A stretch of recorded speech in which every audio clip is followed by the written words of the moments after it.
All right, good afternoon, everybody, and welcome to the budget deliberations for 2021. Sorry for the delay. We had a special council meeting that ran late, so we took a quick pause to get a quick break. So at this point in time, I'd like to once again start off by acknowledging that we are pleased to be here today on the traditional territory of Treaty 6. We acknowledge all those who share a deep connection with this land. The city of Beaumont respects the histories, languages, and cultures of all of Canada's First Peoples, whether they be of First Nation, Métis, or Inuit descent, and appreciates that their presence continues to enrich Canada's vibrant communities. We are all treaty people. We have a bit of an agenda ahead of us for today, tomorrow, and Saturday if necessary. So I'd like to move that we adopt the agenda as presented, and then I will start with some opening remarks, and we'll start moving through this process. So Councillor willing to move the agenda? Sure. Councillor Danluck. So move, Your Worship. Thank you. Thank you very much. Discussion on the motion.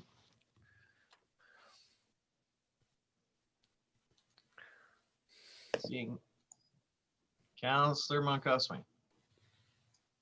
Yeah, thanks. So the agenda, the way that I see it, we're looking at conversation on tax increase, and we're looking at motions and going through that way. So I know you sent out a note about this earlier. So historically, we've kind of gone through in different sections, and personally, that's what I'm used to. I'm willing to hear thoughts from others on this, but also a lot of folks who are tuning in online. We're hoping to kind of go through it the traditional way as well. And so I don't know if personally going through and looking at motions first without looking at where everything else falls in. I'm just curious around the thinking around that versus where we would kind of start off and go through the general update and then go through operating and then go through capital and then utilities and service levels, etc. So just curious on the thinking around the strategy there. Okay. Yeah, I was going to address that in my opening remarks as to the strategy and the thinking towards budget. So I can do that then, or we can do this now. Well, I guess my point is I don't know if I don't support the agenda as presented and in front of us, and this is, you're asking me to vote on the agenda, so that's why I'm bringing it up now. Okay. Well, the agenda is supposed to be a sort of a guiding discussion, but the theory behind what we're trying to do is because council has made some complaints about the process in the past. So we adopted a new process. We got the budget documents out. We've added well in advance. We had time to go through it. We submitted our written questions. We got those questions back. Council has been through this budget extensively. And so today, due to certain things, and you're stealing my thunder here, due to certain the situation we find ourselves in with the COVID-19, the current state of the economy, the triple threat that we've endured with the economic impact of COVID, the oil and gas price war that tanked oil and gas in the beginning of last year, and just our situation sort of, which is why I want to have a framing discussion. Like normally in a budgetary process, we would work towards trying to see what services and projects that we want to do to offer amenities and services to our residents. This year with the financial impact, I want to start with a framing discussion around where council's heads at in regards to tax increase, whether we're maintaining the status quo, because that's going to have impacts upon how the rest of the discussion that we have over the next 2-3 days gets framed. Because if we're truly headed for zero, that means when council wants to move and amend motions to the budget, if we're going to amend, if we're going to move that we're going to add things, then we need to find that corresponding cut. The administration has spent a lot of time and effort going through and getting this budget to where they feel is where what we can survive on to sort of maintain our service levels. And so that's sort of where we're at. And so maybe I can. So doing some amendment, and so that's why we're going to do by motion rather than discussion, so that we have something to talk about that will have an actual effect. Does that clarify your question a little? It does. So first, let me say I have appreciated the additional steps that administration have gone through to get the budget to us in plenty of time. The written question piece, that's great. We all talked about that. As council, we never actually discussed it. We got an email from you late some point recently that said, okay, this is the structure, and get your motions together. You know, so I don't think I want to go that way, and we'll see what others think. But you know, the administration has put it, you're right, has put a lot of time into this budget, and I don't want to do it any disservice by, you know, if there's a capital project that no one is talking about or no one's got any issues with, then we can move through that pretty quickly. But to only focus on motions, I'm worried that we're going to miss things and miss the discussion by not raising the issues. Well, and that's the, and if we had waited, I would have got there. Today is that day. Because today we're not doing motions. Today is about clarifying questions on the budget. If you need more information on specific points in the budget, you need a presentation, now's your time to ask. All right, so if you want to hear about the fire department, ask your questions about the fire department. This is about getting you the information that you need to be able to make motions. And so getting motions in advance wasn't meant to hogtie council. You don't have to make them, but it was meant to try to be able to organize and find a way to flow through that made logical sense to the members of council. And so, not trying to stifle discussion, but I am trying to focus time rather than have, like, I guess where I'm headed is I don't want to sit and have presentations from administration on areas that council has no interest in. I'm willing to sit and spend the time. So if you have interest in something, ask the questions, get the clarifications, get what you need. And then tomorrow, when we get into the meat of the budget, is when we need to do things. Councilor Van Newkirk, you want to weigh in on this?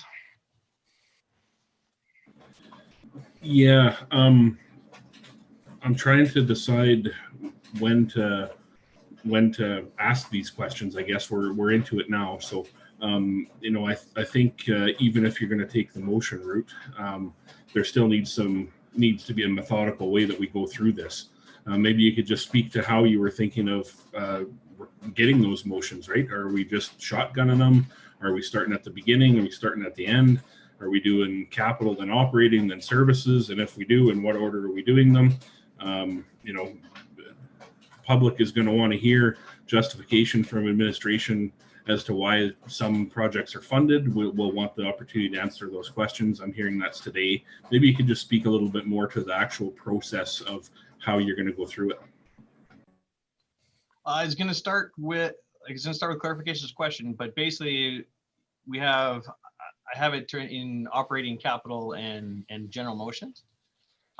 So basically motions so basically we talk about the operating budget, talk about capital budget, talk about general things that really don't fit in either category, or things that we want to see added, and go from there. And as much as I'm trying to be transparent for the public, this really is council's budget workshop. So if you think there's something that the public needs to hear about in terms of a project that's not funded, and you need to ask the question. Okay. This is not like, as much as the public is watching, and I really want to be transparent. This isn't a public presentation of the budget for the public. This is council working through its budget, and I expect council to have worked through the document and be conversant on it and be able to have those discussions. Am I wrong in my thinking with this?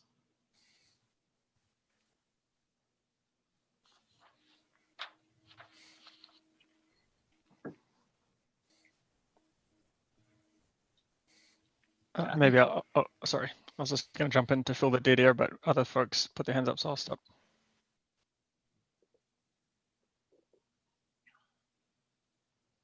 Kathy? Thank you, Mayor.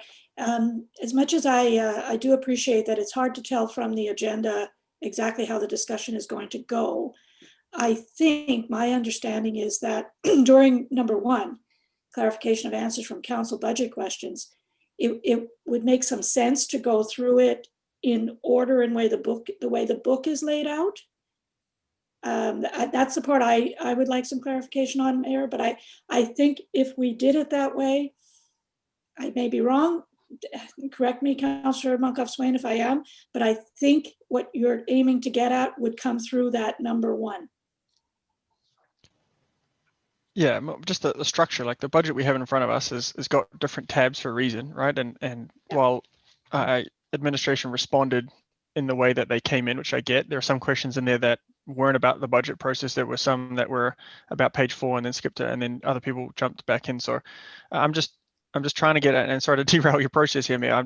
I want to understand how these next couple of days are going to go and how to arrange my thoughts, because I don't want to, I don't want to be on day 2 going, oh, now this is when I thought I'd be talking about this, and we already missed that type of discussion. I'm sure we'll always be able to go back, but previously it was we had a conversation about operating budget, and then we focused in on that, and then I was able to work my mind that way, and so on. So that's what I'm just trying to make sure that I'm prepared for this conversation properly. I know the budget, I've read it. And we are going to work through it in that order. We're going to start with clarifications around operations, clarifications around capital, clarifications around service. Now is the time to ask those questions, and we will work through it in a logical fashion. And I know you guys are looking for absolute structures, but once again, the intent here is to flow through in a manner best suited to council, and see where so some of this is going to see where the discussion takes us. Because, like I said, I don't want to spend time discussing things that are of no interest to this council or council is happy with and not wanting to discuss. Yeah, and I agree with that. I appreciate what you're trying to do there. If we're all good and up and down, if we're all good with the motion or what is presented, we don't need to spend time on that. I understand that. Maybe one last clarification, if you could just help for me so that I can move on with this, is, today we've got council tables amending budget motions, and item number 3. I think what I heard you say that, if something comes up tomorrow, later on, you're okay for us to throw motions out on the floor then, and we can go through and debate them then. That's correct. Like, council tabling amendment motions is basically more to get council's mind wrapped around that we're going to discuss motions and not try to build consensus on certain items. So if we want to discuss adding whatever, then somebody's going to have to throw a motion out there. Yeah, I like that much better, that we're on the record with up or down on a particular item. Previously we were kind of, you looked around the room and it was like, yeah, we good, and no one really said anything. So this is much better. I appreciate that process and the clarification. So I'm good to support the agenda and looking forward to the discussion. Sorry for the taking more time off the agenda here. I didn't have a chance to get in touch with you beforehand to talk through it. No worries. Councillor Danlock. Thank you, Mayor Stewart. Actually, my question got answered, but Sam and Kathy's last 2 comments. So my hand down before you had answer on me. So I'm good right now. Thank you. Councillor Van Newkirk. Yeah, I'm just a little confused about what agenda we're working off of. So when I go to the City of Beaumont website and I click on the agenda that pops up is, it says call to order, adoption of agenda, and then it says business items, and then 2021 proposed budget, and then council questions and adjourn. Am I missing something here? Is there another agenda? Yeah, that's not the budget. We're looking at one that says agenda budget delivers 2021 proposed budget, November 26, 27, 28. Starts out with Thursday, November 26, 12 to 5. It's got 3 items that may or may not go in order of. Friday, November the 27th, to discuss amending motions to capital and operations budget, and I can add a 3rd one, probably for general motions, and then Saturday if necessary. Should have been in your. Yeah, I have it. My point is that there's another version up there, and it isn't the same thing. So. Oh, well, the other version is not the one I'm working off of. This is the one that we just talked about, is the one that we're working off of. Okay, thank you. Further discussions on the agenda. All in favor?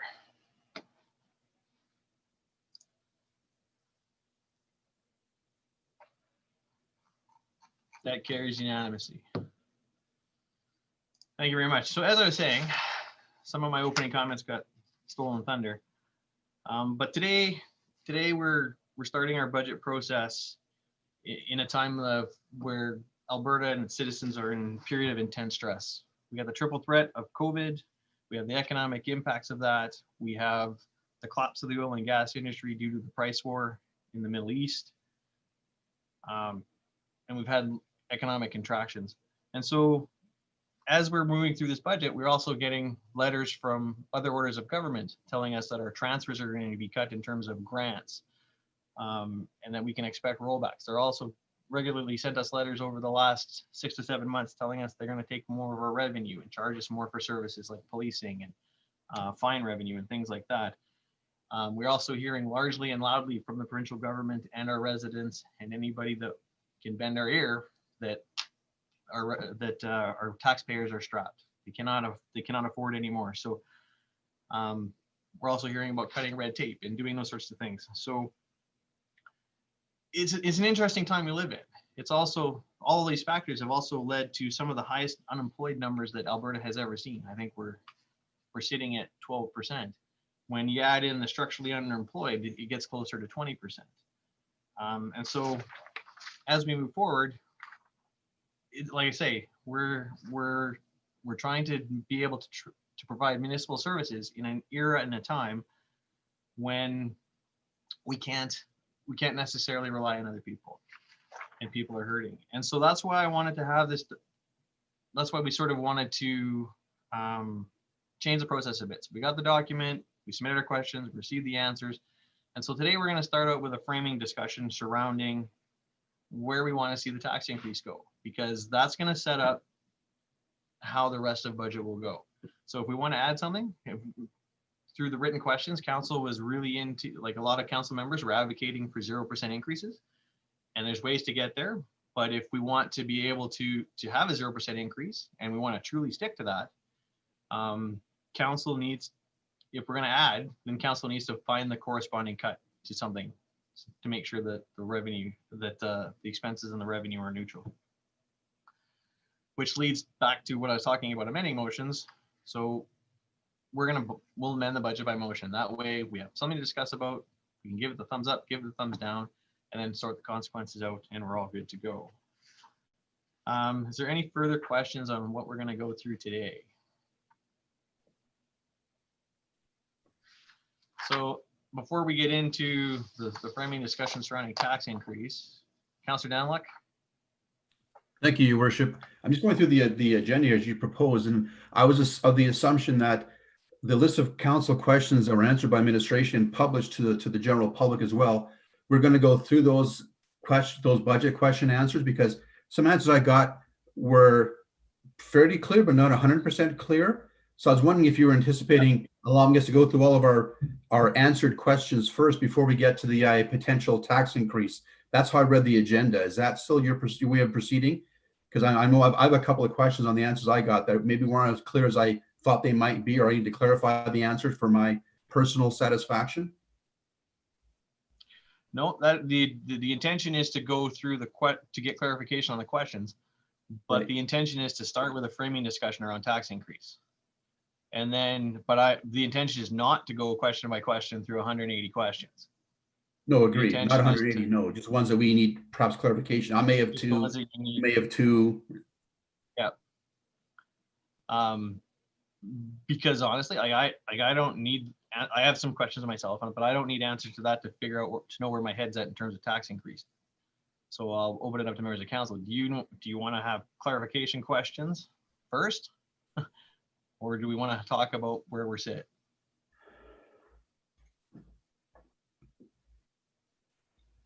I'd prefer to have some clarification of some of my couple of my questions that I had personally. I don't know how else feels about that, but a couple of questions wouldn't mind getting some clarification on. Before you talk about tax increase? Yes. Okay, I'm gonna take a quick poll. I'm just following the agenda the way I read it, sorry. Yeah. The agenda is a guide. Thank you. Like if we're going to get done process, then this is going to be a long day. All right, so I'm going to start with the top left of my screen. Kathy, questions or tax increase first? Mayor, I have to say I am confused. I thought we just approved the agenda and it had clarification of questions first. So that's what I would say we just approved.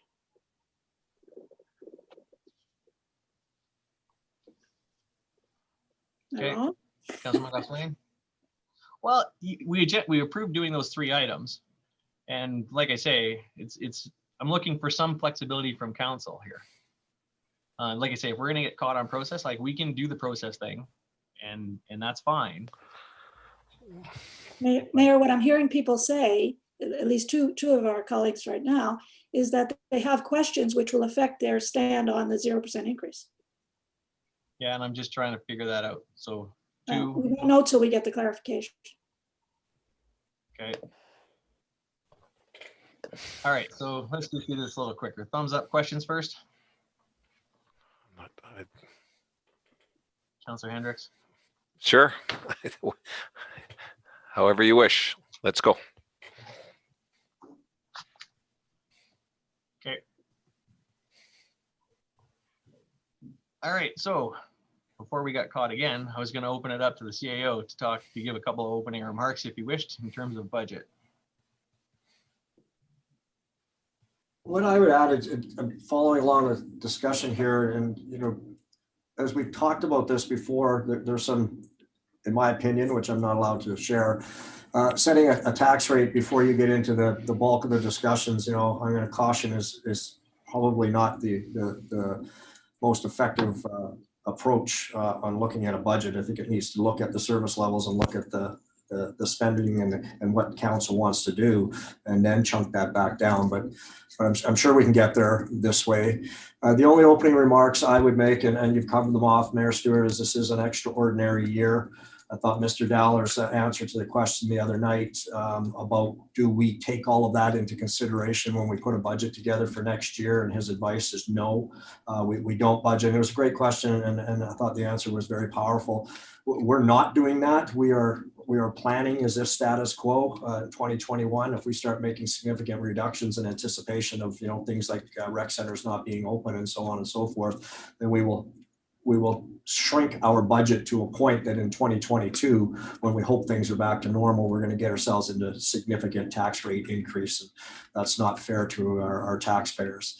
At the end of the year, this will wash out regardless. At the end of 2021, if it turns out that we have significant shortfalls or significant revenue increases, then we will balance that out. Other than that, the process, the questions, there was a lot of questions asked. I think admin did a very good job in providing the best answers they could provide, certainly anticipating that some of those didn't hit the mark completely or may have driven some subsequent questions. And that's what I thought this afternoon would be a good opportunity to declare. But we're flexible. We can go whichever way you want to go. With that, I'll hand it back over to you, Mayor Stewart. Appreciate that. Thank you. All right, so we're going to start with clarifications, then we'll have a framing discussion. So starting with the operational budget.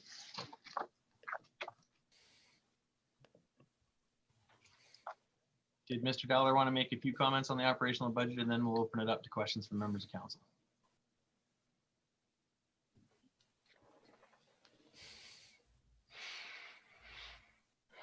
Thank you, Mayor Stewart. Don't really have too much to add. At this point in time around the operational budget, again, what administration is proposing for an increase to the tax levy is 1.5% increase for 21. And certainly open to hearing some questions that council may have around the operational budget. Okay, starting with the operational budget, do members of council have clarification questions in terms of the operational budget? Councillor Barnhart. Thank you very much, Mayor and Mr. Dowler. One of the questions that I asked was on page 15 in the book regarding the Beaumont Sports and Rec Center and the FTEs. And I really don't think that the answer that I was given was clear enough, and I'm still confused. So maybe you could go through that again for me, Mr. Dowler, because what I just want to clarify is how many new positions we are adding, how many do we have now? Is there any leeway there? So Thank you, Councillor Barnhart. I'll probably pass this over to either Mr. Suter or Mr. DeBlanco to walk you through the numbers. Sure. So to Councillor Barnhart, for the, I believe the question you're referring to is question 88. Yep. Is that correct? Yep. Okay. So in the 2020 budget, we accounted for 14 new FTEs for the Beaumont Sports and Rec Center, but we budgeted for 6 months of wages for them. So 6 months of wages, so half FTEs on average, I guess, is the way to put that. So that's 7. So this 2021 budget accounts for a full 12 months for those 14 FTEs. So another 7 full-time equivalents, as well as 3 more FTEs for the Beaumont Sports and Rec Center in the customer service area to meet service delivery. So that's 10, a total of 10 for the Beaumont Sports and Rec Center year over year. And I do appreciate that this year is an anomaly and next year will be as well. Would there be any potential here to look at staging this instead of going to the full complement, given that we might be shut down, not shut down, but reduced in terms of FTEs? Could we do any savings there without, I don't want to go all the way and then have to pay it all the following year. I get that. But do you see any possibilities there, or is that part of that question around the tax increase that we have to talk about? In terms of the tax increase, as you can see on, I believe it's page 3, the budgeted revenue should pay for the onboarding of the remainder of BSRC expenses, as well as some of the assessment growth revenue. So that's not necessarily driving a tax increase. However, as far as staging go, we did stage in 2020 to bring on 6 months, full 12 months in 2021. As far as meeting service delivery, I'd have to refer the question to Mr. Suter. Is he here on the call? There he is. Hi, Paul. Hi, thanks for the question. Absolutely, we could look at staging it if that's what we are directed to do, for sure. Yeah. That's the simple answer. Okay. Thank you. We'll talk about that, I'm sure, later. Okay.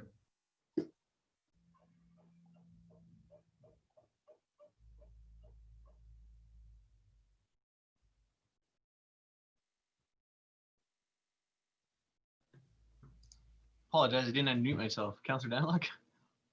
Thank you, Your Worship. If I may, from the questions I submitted to administration, and I do want to reiterate my satisfaction. Most of the answers we all got, I think, were pretty good. Some were very accounting worded, which I'm sure our accounting guys understood completely, whereas myself, not quite so much. So bear with me for a moment. If you don't mind, on page question 21-115 regarding utilities, there is a slight increase on our utility water costs for 2021 in the projected utilities budget, which is part of operating. My understanding is that the Water Commission did not pass on an increase for 2021 in the cost of water coming to Beaumont. So I'm not exactly sure the reasoning for the slight increase in projected water cost for our citizens, please. That's my first question of 3. Thank you for clarification. Thank you very much. I'll maybe take a shot at this one, Councillor Daniluk, and then either Ms. Bosso-Hudak or Mr. DeBlanco can fill in some blanks. When we're looking at utilities and utilities in general, certainly we have some direct costs. So the cost of water is a direct cost to the city of Beaumont.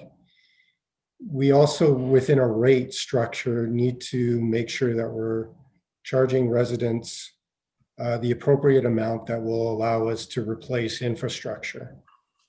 And so you are going to see, and part of the rationale for a rate increase on the utility side is to factor in the replacement cost of that infrastructure. And so it's not necessarily a direct correlation between what we're charged for a direct cost as water. We do need to include other costs associated with supplying water to the citizens of Beaumont. And so that's where you get into some of that capital infrastructure and needing to factor that piece into the rate as well. Actually, that gives me a good enough answer. Thank you much, Mr. Dollar. If I may go to my next question, Mayor Stewart. Question for myself is number 21-124 on page 32, the document of questions from council.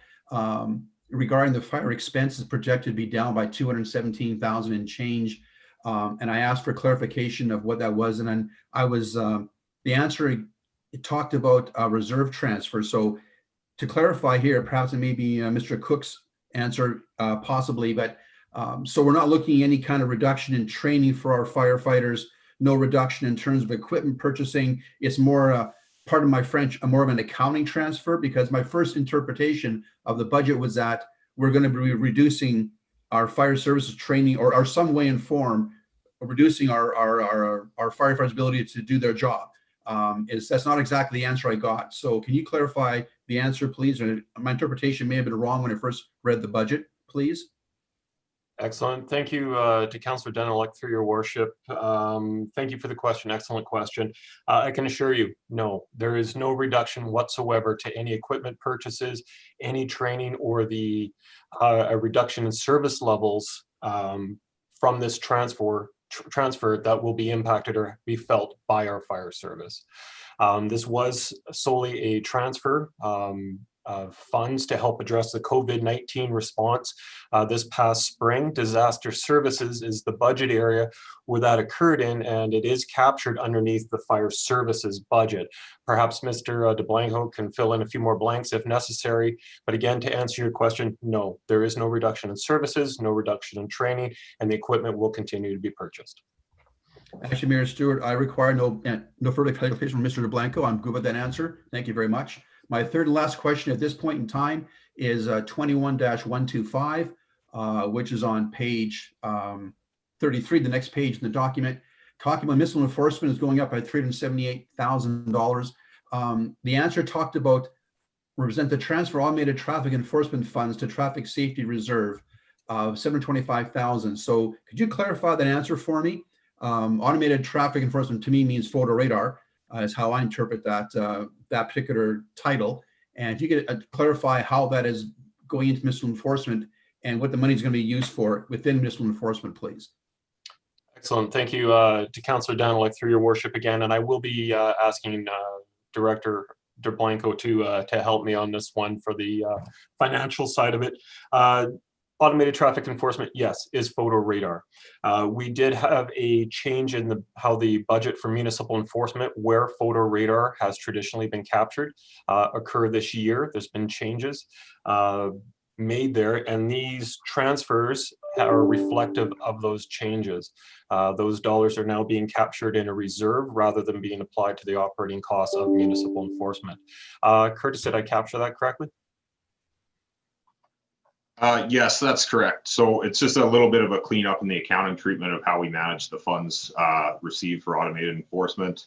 Mr. Dowler, correct me if I'm wrong, but what we're doing is doing a little bit better tracking, moving those any funds left over after revenues and expenses to a reserve to be used for traffic safety initiatives, and tracked a little bit better through a reserve that way.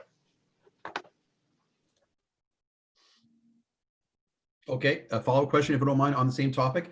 I'm just the number of 725,000.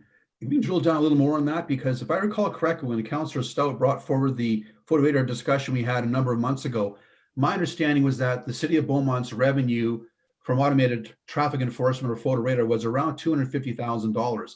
The province takes the bulk share. If it's not, people think photo radar is a cash cow only for the City of Beaumont. It is certainly not. We get the runt share of the revenue that thing generates, quite honestly. So my understanding was around $250 a year, maybe $270 a year was the revenue we got as a municipality from photo radar proceeds, you want to call it that. This is $725,000. So I'm not too sure if I'm understanding the amount of photo radar revenue we're anticipating in 2021 that forms part of the reserve transfer. Can you maybe clarify for me, if you could, please? Thank you. I can definitely help provide some clarification, and again, I'll be looking to finance to help fill in any of the gaps. In 2020, we took on a new service provider for automated traffic enforcement. through a RFP process. We made a change from our previous provider to our current provider. There's a significant change in the payment structure and costs and savings to the city of Beaumont. These dollars are reflective of those savings. They are projections based on the previous 3 years of fines issued on average throughout the city of Beaumont. And of course, it also takes into account the increases imposed in traffic fines as imposed by the province of Alberta. Fines issued under the Traffic Safety Act are set by the province and not the city of Beaumont. Curtis or Mike Dowler, did I capture all that correctly? Thumb up and a nod. Thank you very much for that explanation, Mr. Cook. Mayor Stewart, I'm done right now. I'm reserved the right to ask another question down the road, possibly on clarifying councilors' questions. Thank you. Thank you very much. Other members of council with clarifying questions on the operational budget. Councillor Moncalfe-Swain. Thanks. Sorry, just giggling at Bill reserving the right to come back at any point. I like that language. If I could take you to question number 130, so page 34 of that document. I don't know if someone's controlling this in the background and easier to share the screen so that we can all look at the question, if that's easy to do, or I can share it. It's in front of me. I'll leave it to you guys. But the question is around the impact on a household versus residential tax increases versus non-residential tax increases.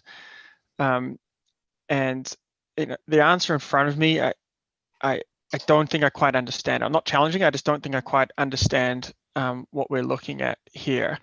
So I'm wondering if administration could take some time to explain that. And essentially, the question, it came up during Tuesday's council meeting. What I'm trying to understand is, we've got that graph on page 1 that talks about historical increases, and I recognize that's for the overall operations of the budget, but it shows the impact to a residential taxpayer. I'm just curious if we have that historical and maybe by percentage. I see the table in front of me, but I don't quite understand it. So maybe I'll just ask if someone from administration could give a shot of explaining the variance of non-residential tax increases over the last few years versus residential, recognizing that tax value changes. Yeah, thank you, Councillor. We certainly can, and I'll turn it over to Mr. DeBlanco here in a second. He's got some charts that hopefully will help clarify some things.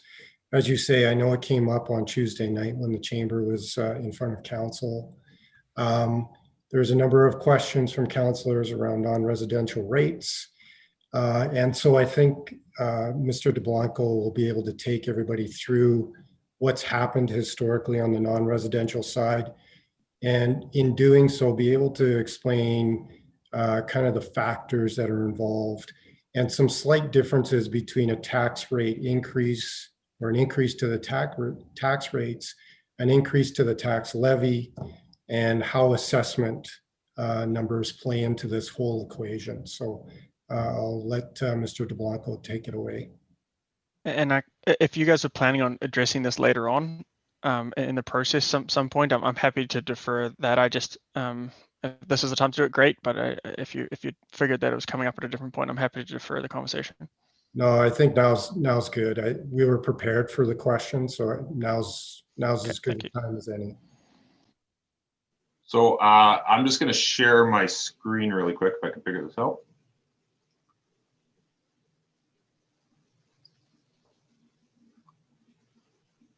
All right, that is. I'm not sure what everybody can see. Can you see the questions, or can you see? Yeah, you can see graphs. The question, and now we're down at a graph. Okay, good, perfect. So just want to make sure that we're all using the same language when we're talking about the proposed tax increase. So what we're talking about when we're dealing with the budget is actually a tax levy increase. There's a chart here, and what this chart is showing is the difference between a tax levy increase, which is what we're dealing with the budget, which is the orange line. So some history on that is, stop moving here. So last few years, once again, we have a 1.5% built-in tax levy increase into this budget. Last year was 1.6, prior year 1.9, and so on and so forth. So that's this orange line here. This blue line is the tax rate increase. And just to clarify, the tax rate increase for both residential and non-residential, the increase is at the same amount. They're set based on a ratio.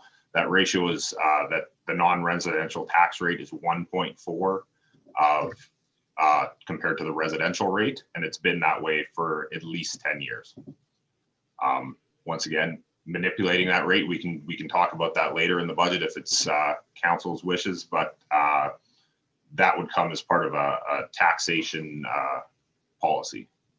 So talking about this chart here, once again, as you can see, in 2013, there was a tax levy increase of somewhere 3.5%, but the actual tax rate increase was only 1.3.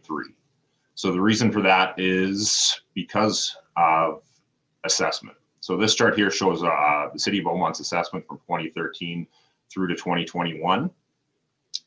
As you can see, from the years 2013, 2014, 2015, we had some significant growth in our overall assessment.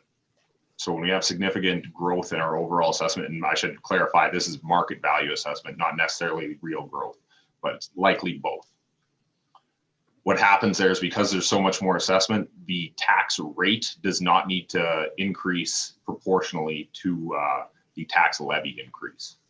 So that's what had happened for those 4 years.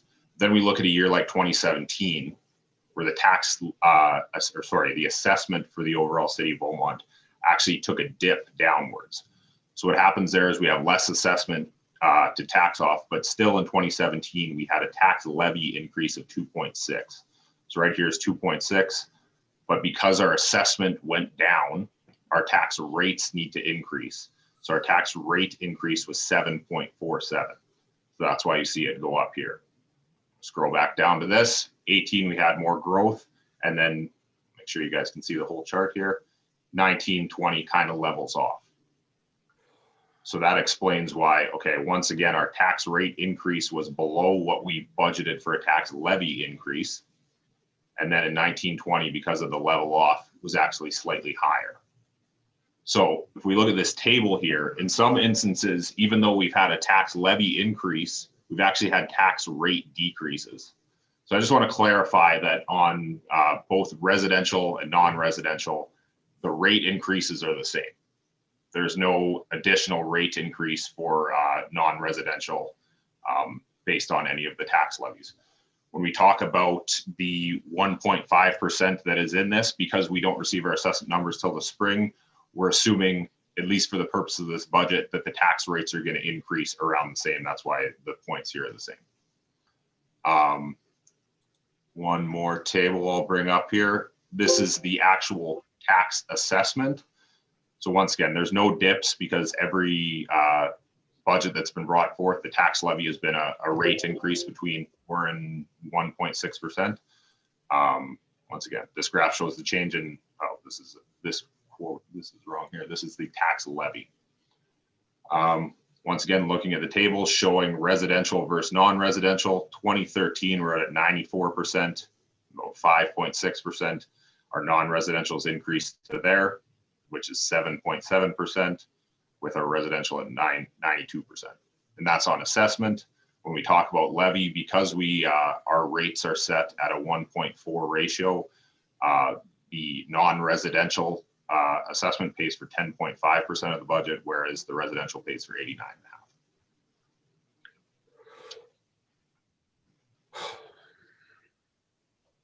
Sorry if I went really quick. If there's any clarifying on that or any confusion, let me know. That was great. And sorry, Your Worship, if this is my question, do you mind? I'll go back to your own process. Did you want to open it up? No, keep going. Okay, sorry. If you get further questions on this, then that's.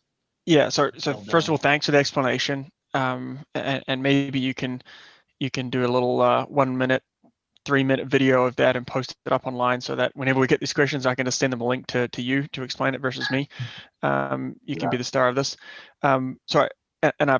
historically understood the difference in assessment and all that sort of stuff. What the new piece of information to me was this 1.4 number, and not the time now to talk about it, but I would like to have that conversation at some point during this budget, and that relationship to the residential. So I really appreciate the clarifying presentation here, and suggest that we put you up on our website to explain that to many residents who have those similar questions.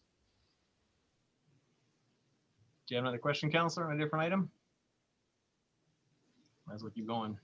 Yeah, I do, and there's not too many. I'm just working through my tabs here. So question number 131. So number 131 talks about, we had the Arts Council come in and ask for some dedicated funds for an arts position.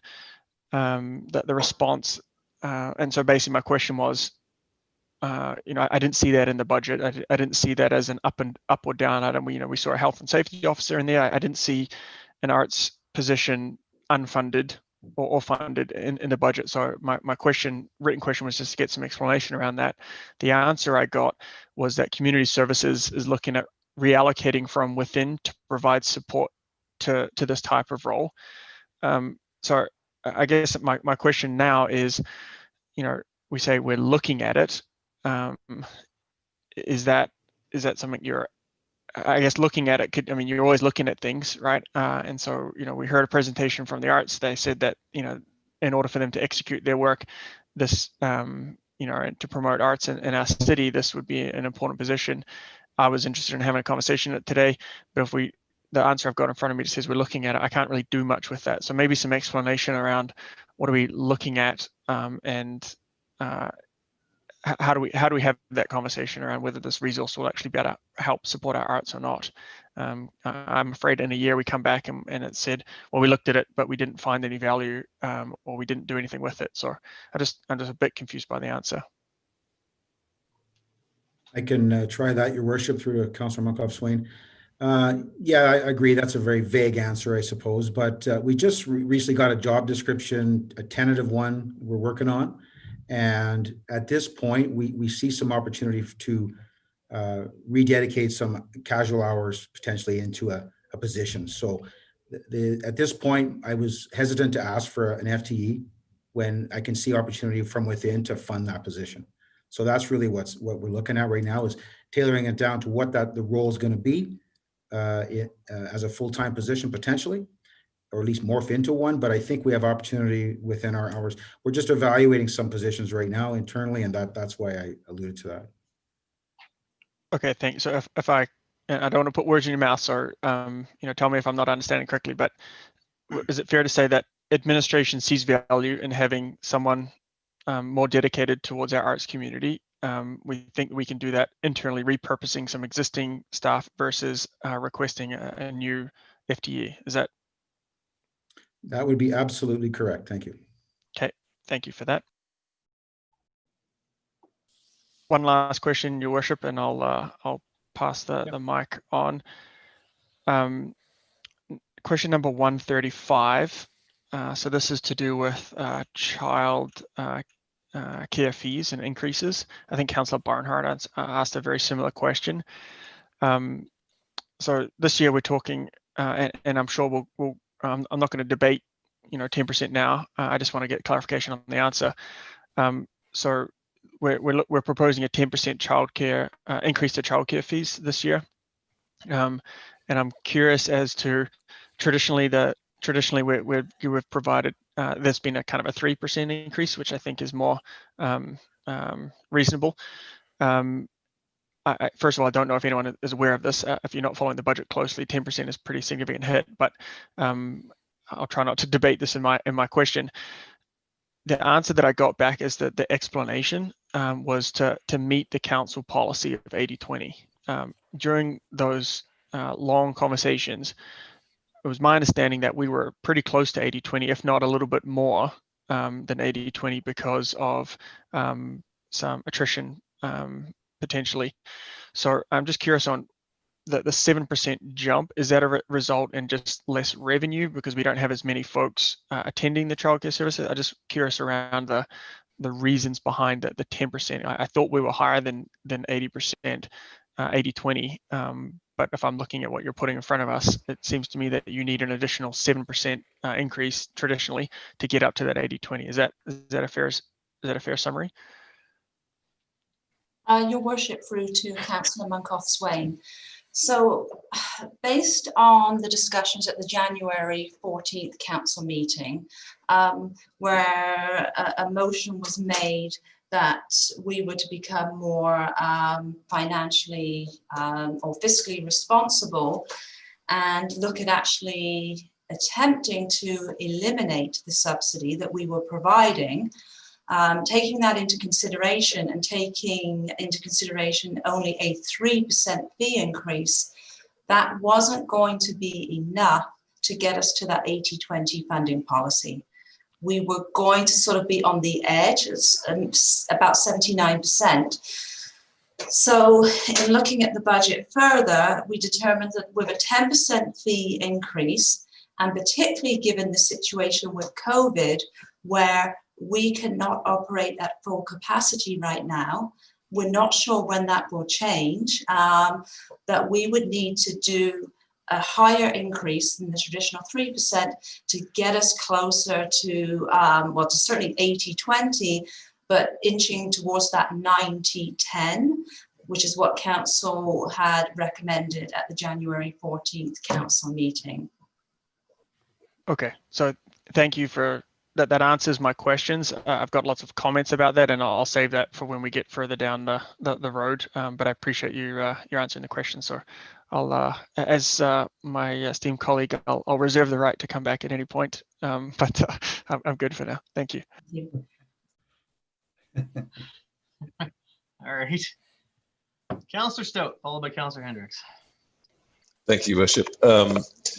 I got the feeling I'm missing something here. I'm not seeing the question, my copy of the council questions and answers. I don't see a question number that everybody else is referring to. It's up in the left-hand corner, PB-21-135. 83. 135 or 136. That's okay. That's the number we're looking at. Okay, thank you. I guess too complicated a data field there. Okay, first of all, PB-2183 then, which is my question regarding the transit expenses, including the following line: license, permits, fees, and fees expenses. And I asked a question and it's been answered. I just wanted to probe a little deeper into that. What exactly is what are we getting for our $473,000 there for license, permits, and fees? Could somebody break that down into what that consists of? I can do that for you, Councillor Stout. That's basically the contract fees and the maintenance for the buses that we do for our commuter services. So it is the all-encompassing what we need to do to operate those buses outside of advertising and things like that. So this is basically the maintenance plans, the drivers, the storage, the inspections that are required, the insurance, things like that. Okay, so and is that then assuming that we will provide some service in 2021, or? That's basically a full year service. Okay, so if we do, but currently the service is suspended. Correct. So we wouldn't pay that full amount if we continue on into, if the service is suspended continuing on into 2021, is that? If the service is suspended, I believe it was Councillor Barnhart that asked a similar question, and she drilled down to if it was remained suspended. I provided a dollar amount if we kept them stored. We still need to do some general maintenance and some licensing, and that number ended up being at about 89,000. Okay, thank you. Appreciate that. Thank you. That's appreciate the answer and the clarity there.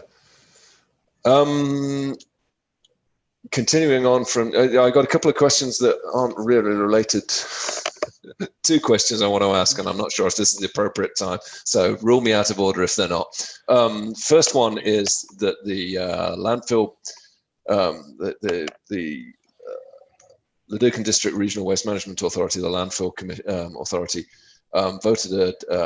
approved a reduction in the tipping rate just last week, in fact, which I know was communicated quite late on.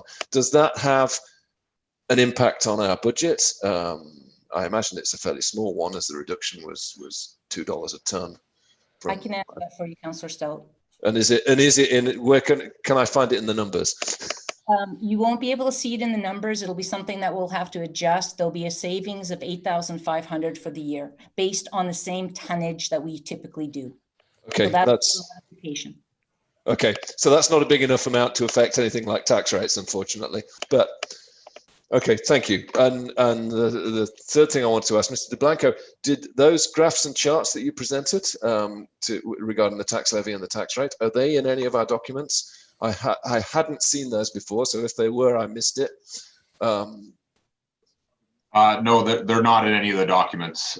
They're just produced on site. They can be provided if that's required. Yeah, you've probably spoken with me enough before to know that I'd love to see I'd love an electronic copy of those and like the opportunity to play. I assume that's an Excel document you've got there? It is. Well, the document I was presenting is PDF, but I can provide the data. If you could provide it to me in an Excel format, and then I can manipulate it myself. Thank you. That would be greatly appreciated. Sure. That's all I had for the time being. But like my other colleagues, I'll resume the right to. I'll assume the right to jump back in if something else strikes me. Thank you. Councillor Hendricks. Your Worship, thank you.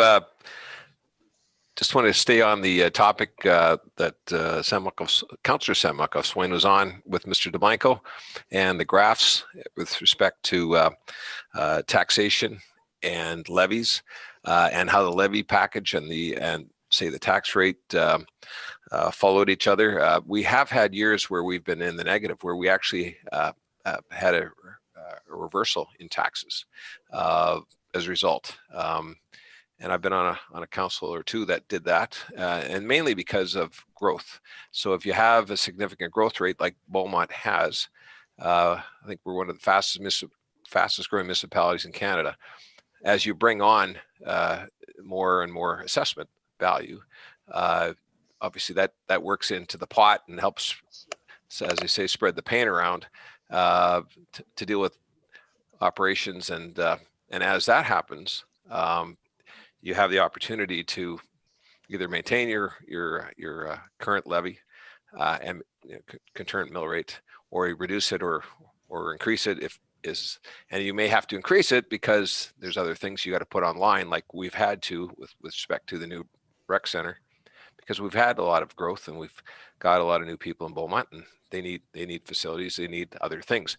So just to go back a little bit in time, one of my favorite programs that we used to have was the gift levy program. So there was a $3,500 gift levy per lot that showed up with every new property that was developed in Beaumont, and all that cash went straightly to recreational projects and what have you.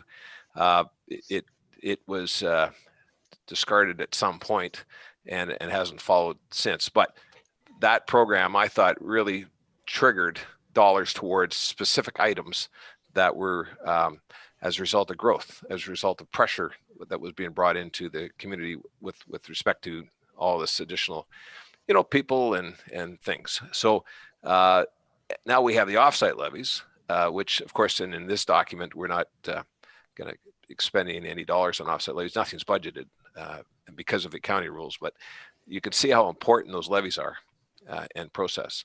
So we've gone through an offsite levy review. I think we're okay where it is today, but you can see that those decisions are heavily impactful on levies, assessments, mill rates. So just wanted to throw that out.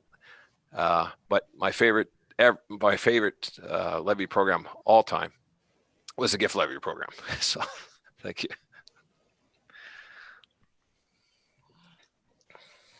Councillor Van Newkirk.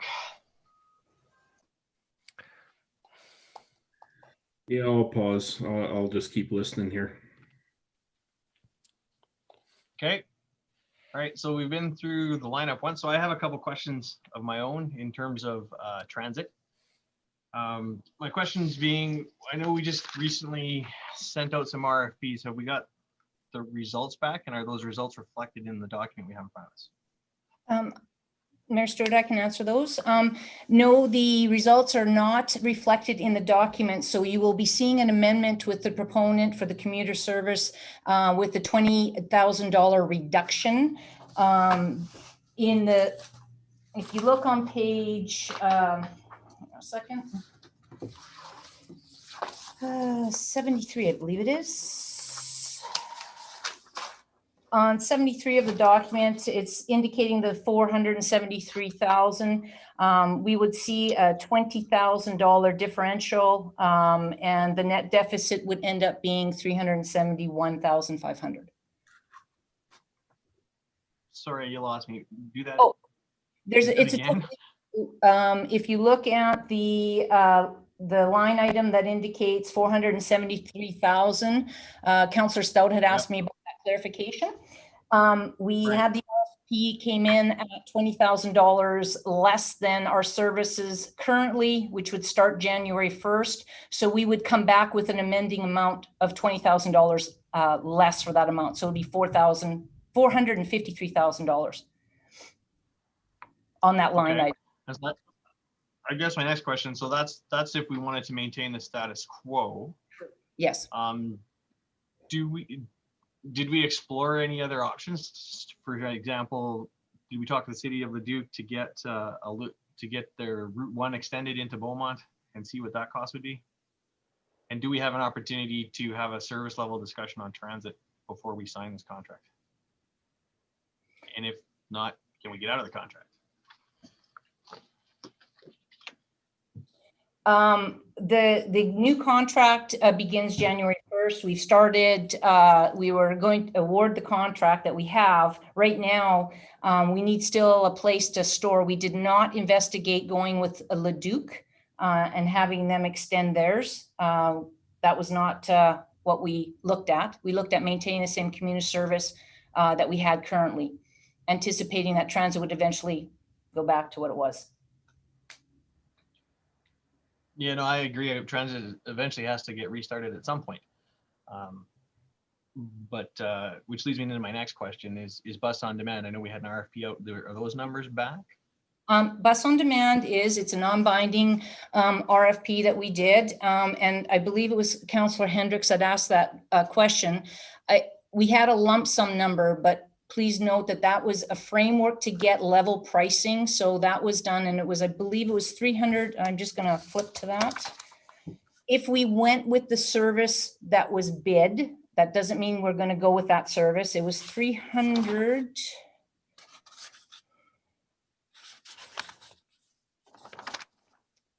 $325. It was question number 2141. It was 325,000 right now if we went with the existing bid that came in, but we've left it very wide open so that we can negotiate, bring back to council a proposal within the budget constraints that council wishes to proceed if we proceed with the bus on demand solution.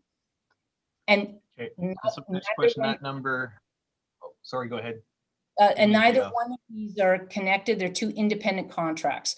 It was question number 2141 on page 11 of the questions. Okay, and so I guess my next question in relation to this is that number is for 12-month service? Yes.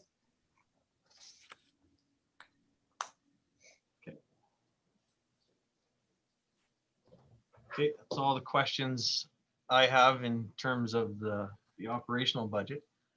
So my next question, so we'll open it up for one more round of questions on the operational budget, starting with Councillor Barnhart. Thank you, Mayor. And I guess I didn't assume my right to come back, but I'm doing it anyway. Here you go. So I have two more questions. One is regarding affordable housing project. And I asked the question, it's number 100. under the Family Services on page 53. And the question I was asking was about the collaboration through the FCSS program. The answer was that the consulting dollars are in the economic development portfolio. And my question is, I believe Ms. Williston is still on the call, and I wonder if she could assure me that she has the resources to stay involved in this project, because I do think that it is not only an economic development project, it's also a social development project. Your worship, through to Councillor Barnhart. Absolutely, FCSS is a key player on the Affordable Housing Initiative. So we are working closely not only with economic development, but with our long-range planning team. And so while the funding resources are not allocated through the FCSS budget, the staff resources are.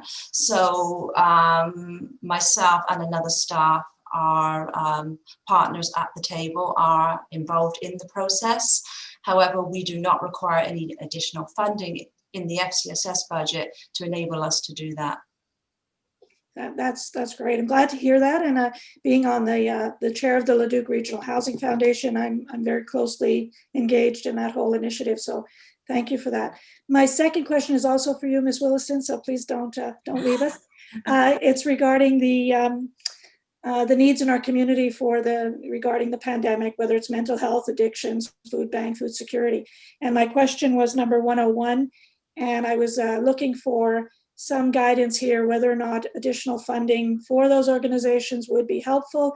Do they, have they contacted you and said, is there any more funding? Any of that would be helpful to give us some kind of a figure to shoot for. Councillor Barnhart. Mental health obviously is a huge priority for us here in Beaumont, as it is for our region. There was funding that came from the province earlier in the pandemic in the springtime. We have not heard of any additional funding, certainly from the province. Funding that was received locally went to, as I'd indicated, to our regional food bank. They were the recipient of funding. Also, Eaglemont Church was another recipient of funding.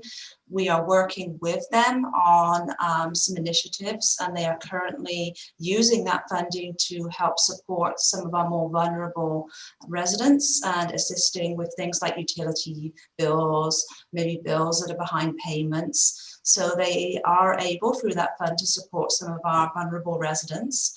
We also, there was funding actually that went to Rise Up Ministries in Leduc, assists our residents that are involved in domestic violence. They actually received considerable funding. And so there are definitely nonprofits and other service providers that have received funding through the province to help support them. And then additionally, the work that FCSS does, most of our programming right now has really switched mode to a supportive kind of mental health programming, focusing, I would say, on the areas of depression, anxiety, those sort of things. So we have actually sort of, I guess, pivoted our service delivery so that we are able to support individuals in our community, whether that's in-house directly with our social workers, or we're actually contracting out some of that work as well. And we're able to do it under existing budgets. We have been able to, I think, be quite nimble and be quite sort of efficient in the way that we reallocated some of our internal budgets. So I would say for the most part, I think the team are doing a tremendous job in that area. Whether there will be more provincial funding to support us beyond what we received, you know, that's really anybody's guess at this point. Appreciate that, Ms. Williston. You and I both sit on the Intercity Forum for Social Policy, so we do hear there that the need is coming from all municipalities, and I don't believe the province has responded to that at this point. They haven't. However, there was also a mental health funding that came out. There were actually 3 funding rounds that came out. We did apply. FCSS here did apply for a portion of that funding. Unfortunately, we were unsuccessful. That was really disappointing for us. So the funding, the last funding term was in November. And I don't get to know who applied on that fund because it isn't through our ministry, it's through the Ministry of Health. So I'm not familiar with the people that put in for funding, but certainly the application we put in wasn't successful. Would that application be available to us in terms of the amount of money and what you would use it for? We had actually put in a funding request for $20,000, and it was for mental health supports. It was actually for counseling, mental health therapeutic counseling. Thank you for that, Ms. Williston. Appreciate that.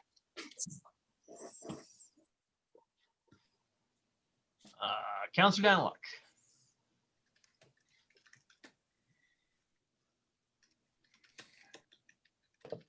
Thank you. Pardon me. Appreciate that. Wow. One last quick question, if you don't mind. My question was number 121. The answer was actually referred back to question 2119 or 2199 from Councillor Barnhart, and it evolved around, pardon me, the allocation of $350,000 for professional fees and consulting work on economic development. That's a fairly high number, and I understand there are a number of projects coming in the works for 2021. My question is, does administration deem that to be a conservative figure, or is it fairly accurate based on what they anticipate for projects going forward? Just want to know then, is any kind of wiggle room, if you want to call it that, perhaps? That's a fairly high number for outside professional advice and service. So just want to know if that's a bit conservative, perhaps, or is it smack on the money, do you think? Just asking the question. Thank you very much. Sure. Thank you for the question. So through your worship to Councillor Daniluk, we believe that is it's the best estimate we have available at this time. As you know, there's a number of complex and sort of unique projects that we're working on right now within the city. And a lot of that expertise is something that is going to be more of in a defined scope for certain parts of those projects. So that's why we wanted to make sure that it was handled in this manner versus, say, a position that would not be needed long-term. And based upon our forward-looking visibility, we feel that that should be adequate at this time. Thank you. No further questions at this time. Mayor Stewart, thank you. Further questions?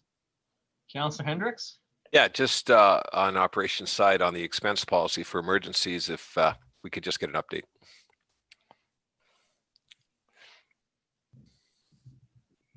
Mr. Dollar?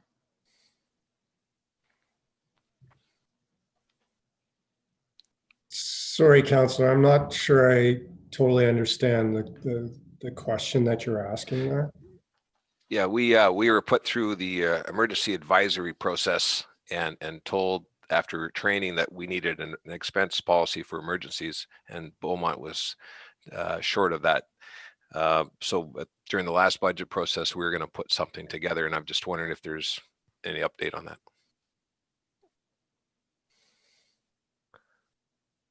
I would have to probably check into that for you, Councillor, and get back to you.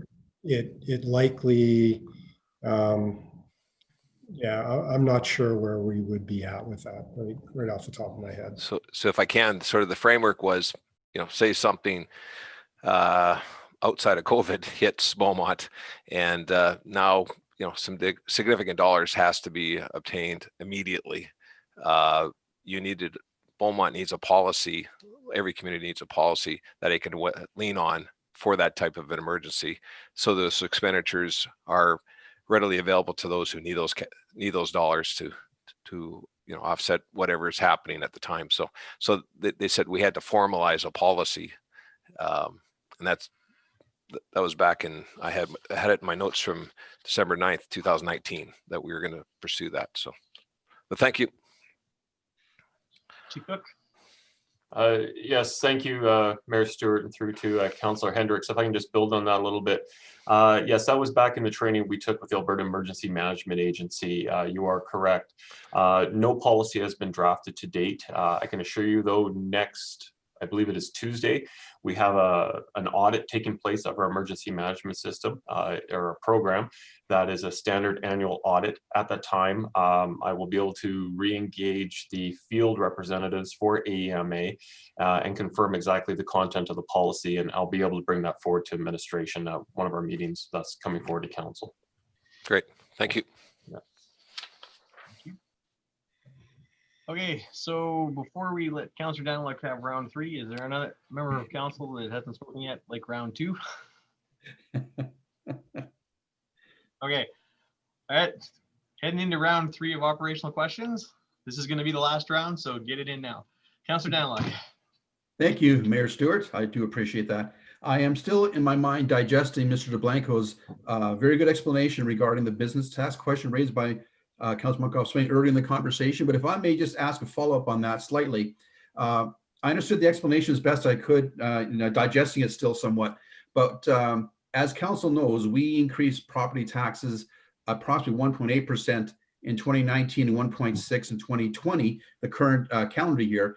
But one of our Chamber of Commerce business people who presented to us on Tuesday suggested in the last couple of years, his business tax went up approximately 10%. So I'm assuming part of that explanation and the difference would be based on the assessment of his business, possibly. I'm looking through, again, digesting what you explained with the visual, and I understanding it, but it must be more of an assessment thing for his business. And if it is, I'm going to go back to him and ask him exactly that. Does his assessment change in those 2 years? I got the impression from the presentation on Tuesday night, nothing had changed in his assessment. I'm not saying he was misquoted incorrectly or misunderstood, but there just seemed to be a disconnect between explanation you got, which was very good and understandable, versus his actual experience. If you could care to comment, please, if you are able to. Thank you. Yeah, thanks, Councillor Daniluk, and Mr. DeBlanco will certainly help me out here as well, I'm sure. One thing for council to keep in mind when we're talking about tax rates, there's really 2 pieces that influence that tax rate. Part of it is the budget increase that council will approve, and part of it is assessment. And so when somebody comes forward with an increase that they're experiencing, they're likely talking about what they're paying in property tax from one year to the next. And so as much as we communicate about a tax levy increase of 1.6%, again, that's based on some averages. Whatever influences their actual tax notices, though, also includes that assessment change. And so even in a year like we are faced with this year, and if council were to approve a 0% tax increase, that doesn't necessarily mean people, residential, non-residential, will actually experience not an increase on their tax bill. Some people could still see an increase on their tax bill. Others could see a decrease. The assessment change is a big influencer in what people will see on their tax bill from one year to the next. Thank you. That does assist me with the answer. Thank you very much. And I guess I can't reserve the right, can I? Third round is done. Just asking the question. Third round for operational questions is okay, it. Okay, I'm done. Thank you very much. You're welcome. Councillor Van Newkirk, followed by Councillor Hendricks. I've enjoyed listening to the clarifications. Thank you, everyone. I want to beat that dead horse a little bit, Mr. Dowler. The whole piece around assessment values, tax levy, tax rate is not a clear thing for folks at all. And whatever we can do to try and bring some simplicity to that to share with residents and business owners.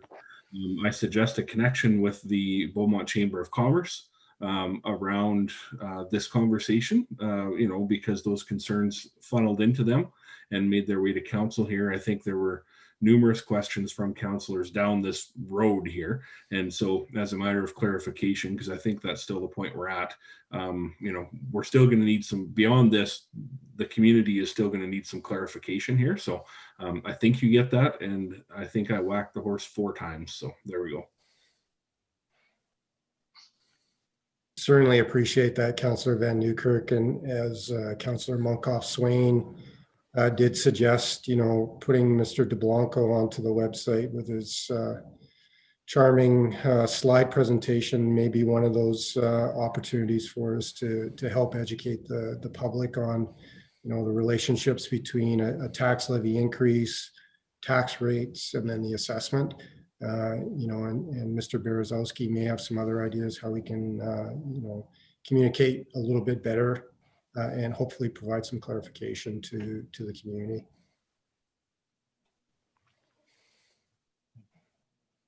Follow up for you, Councillor Newkirk? Good. Councillor Hendricks. Your worship, with respect to the Clydesdale horse that we're talking about here, the situation for me is simply the mill rate, and we really don't have any control over any other factors other than the mill rate. The mill rate gives us our math, and I don't believe we've had a 10% increase in the mill rate on the commercial side year over year. Perhaps Mr. DeBlanco could give us some insight on that. Sure. So in terms of the mill rates, once again, the increases for residential and non-residential are exactly the same from a percent standpoint. Yeah, so that's why I was quite surprised at the comments that we heard from the chamber. So there is no separate mill rate.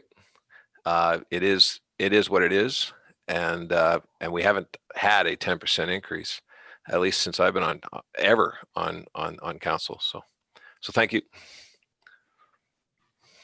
Good question, Councillor Hendricks. Councillor Stout.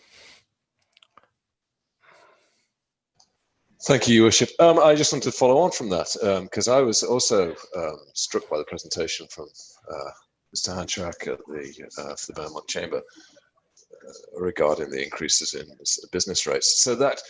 So given that the mill rate does not change by more than a couple of percentage points over any of the year that he was discussing, and the residential mill rate and the non-residential mill rate change it. The change is the same, right? The percentage change is the same. It's and if I understood you correctly, Mr. DeBlanco, the non-residential mill rate is essentially 40% higher than the residential mill rate. Is that correct? Or yes, that's correct. Okay, thank you. So then the only other thing that's a variable here that could possibly produce a 10% actual amount of tax pay increase in the actual amount of tax would be a change in the assessment value. Am I right? Or there's no other way for that to happen? Okay, thank you. That was my assumption throughout. So what would cause such a big increase in assessment to it? I mean, is that, if I on a residential property, if I develop my basement and put an extension and build a garage, then I guess the assessed value of my property is going to go up. And of course, the market rates change year to year depending on housing sales and so on. What would cause my assessment value to increase by 10% year over year? Just by the variables that you just mentioned. Improvements is one, and then market values is the other. Okay, thank you. Councillor McGough-Swain. Can't hear you, buddy. Sorry, I have to ask. I'm trying to limit myself to one dumb question an hour, and we just jumped over the top of the hour. Sorry, I'm using it too early.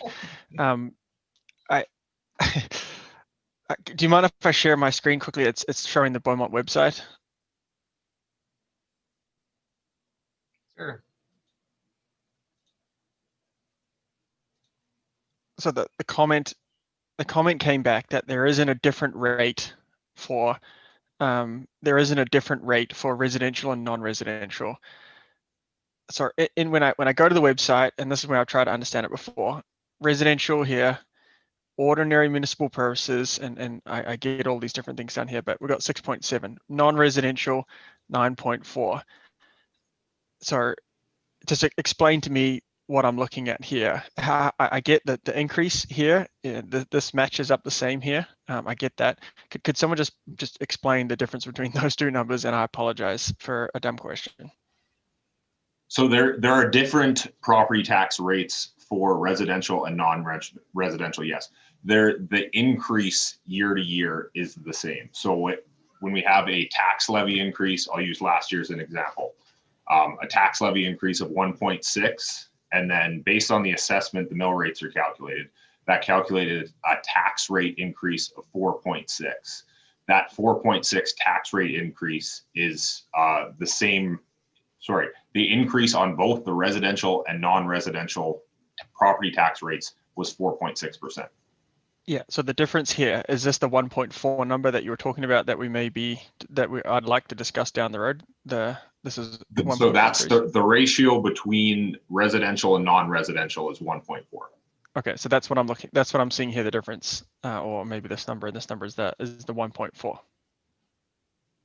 It would be the ordinary municipal purposes. Okay, thank you. I'll stop sharing, and looking forward to that discussion later on. That makes sense. Sorry. Anytime yeah, I got it. Thank you. Okay, Councillor Hendricks, you're still on mute. Yeah, thank you. And I just want to make sure that my comments understood, that when we set a percentage, we set it for both, but we only set one. We don't have two differential rates. We have one. So that's why I was surprised when the comment was 10%, because there hasn't been a council since I've been on that's gone that into double digits on any of this. So thank you.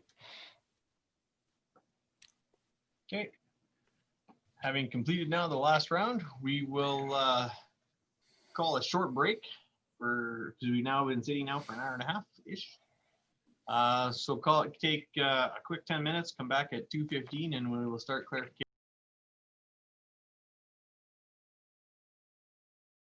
So call the meeting back to order. We'll start out with the capital budgets. Are there questions from council on clarifying questions on the capital? Councillor Van Newkirk.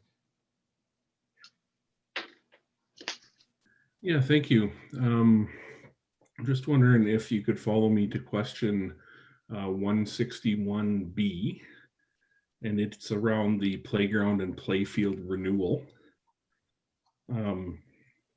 My question is around this question half belongs here and half belongs later, so I'll try and get the belongs here part as near as I can understand it. Would you be able to just further describe to me the process we go through to determine how we get a repair versus a replace, if we're doing that by feeling, by inspection and such? I'll answer that for you, Councillor Van Newkirk. In any of our asset management and our feature classes, we have conditional assessments and we have ratings. One of the things in any asset, as you're well aware, is that there's a life cycle. At some point in time in that life cycle, the optimal repair value versus replacement hits on the graph. And most of our playgrounds have been inspected. They go through a yearly inspection. We do weekly inspections.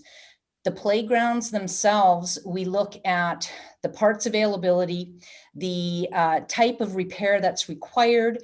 The structure itself is usually rotten. In other words, it was made out of a different steel in the insides, things like that.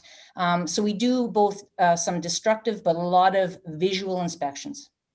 So that's kind of how we do that. And we bring in a third party to do that yearly so that we comply with the CAN standards. But that's how we do our assessments, especially on the playgrounds. Okay, thank you. That's good for that. If we follow me to 162, just looking for an update on that answer, if you did have one or not. I'll pass that one to Director Suter.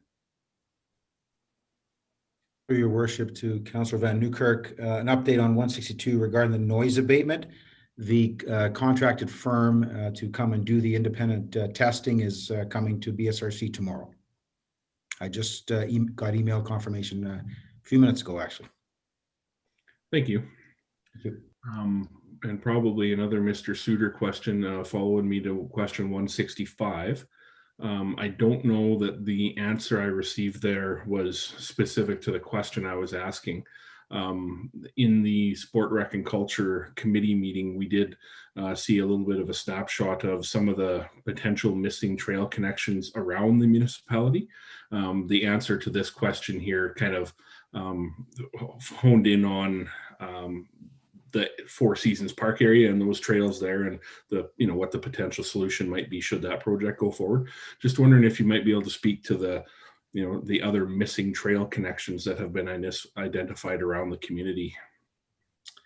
Through your worship to Councillor Van Newkirk, yes, those trail connections that we discussed at the Rec Advisory Committee meeting, they're all part of that project. That included connection pieces that were identified, as well as some replacement work on some trails that needed to be upgraded. They were all rolled in as a, if you want to do them all, we could do them all for that number. Otherwise, we could piecemeal it and phase it. Okay, sorry, that's great. I didn't understand that answer. So, and in the, well, I think we could probably backtrack and that question's been asked. Yeah, I'm good for now. Thank you. Thank you.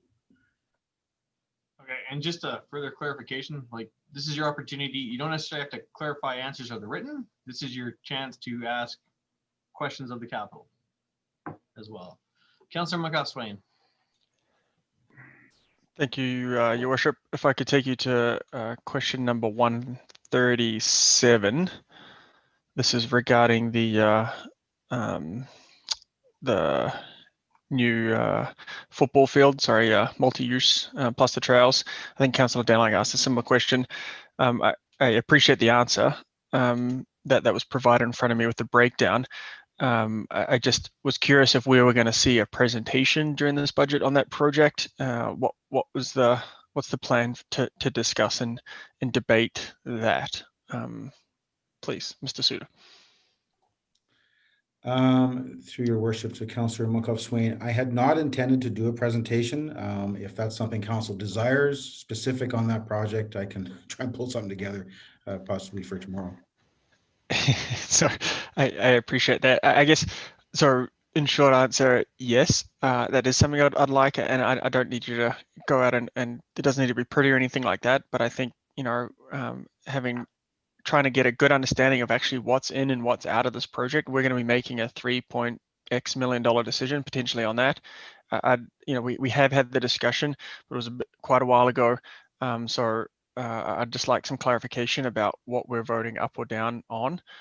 So at some point, as part of this process, I would like to have that. That's a fair chunk of change we're looking at from grants. So that would be my request there, please. Okay, will do. Thank you.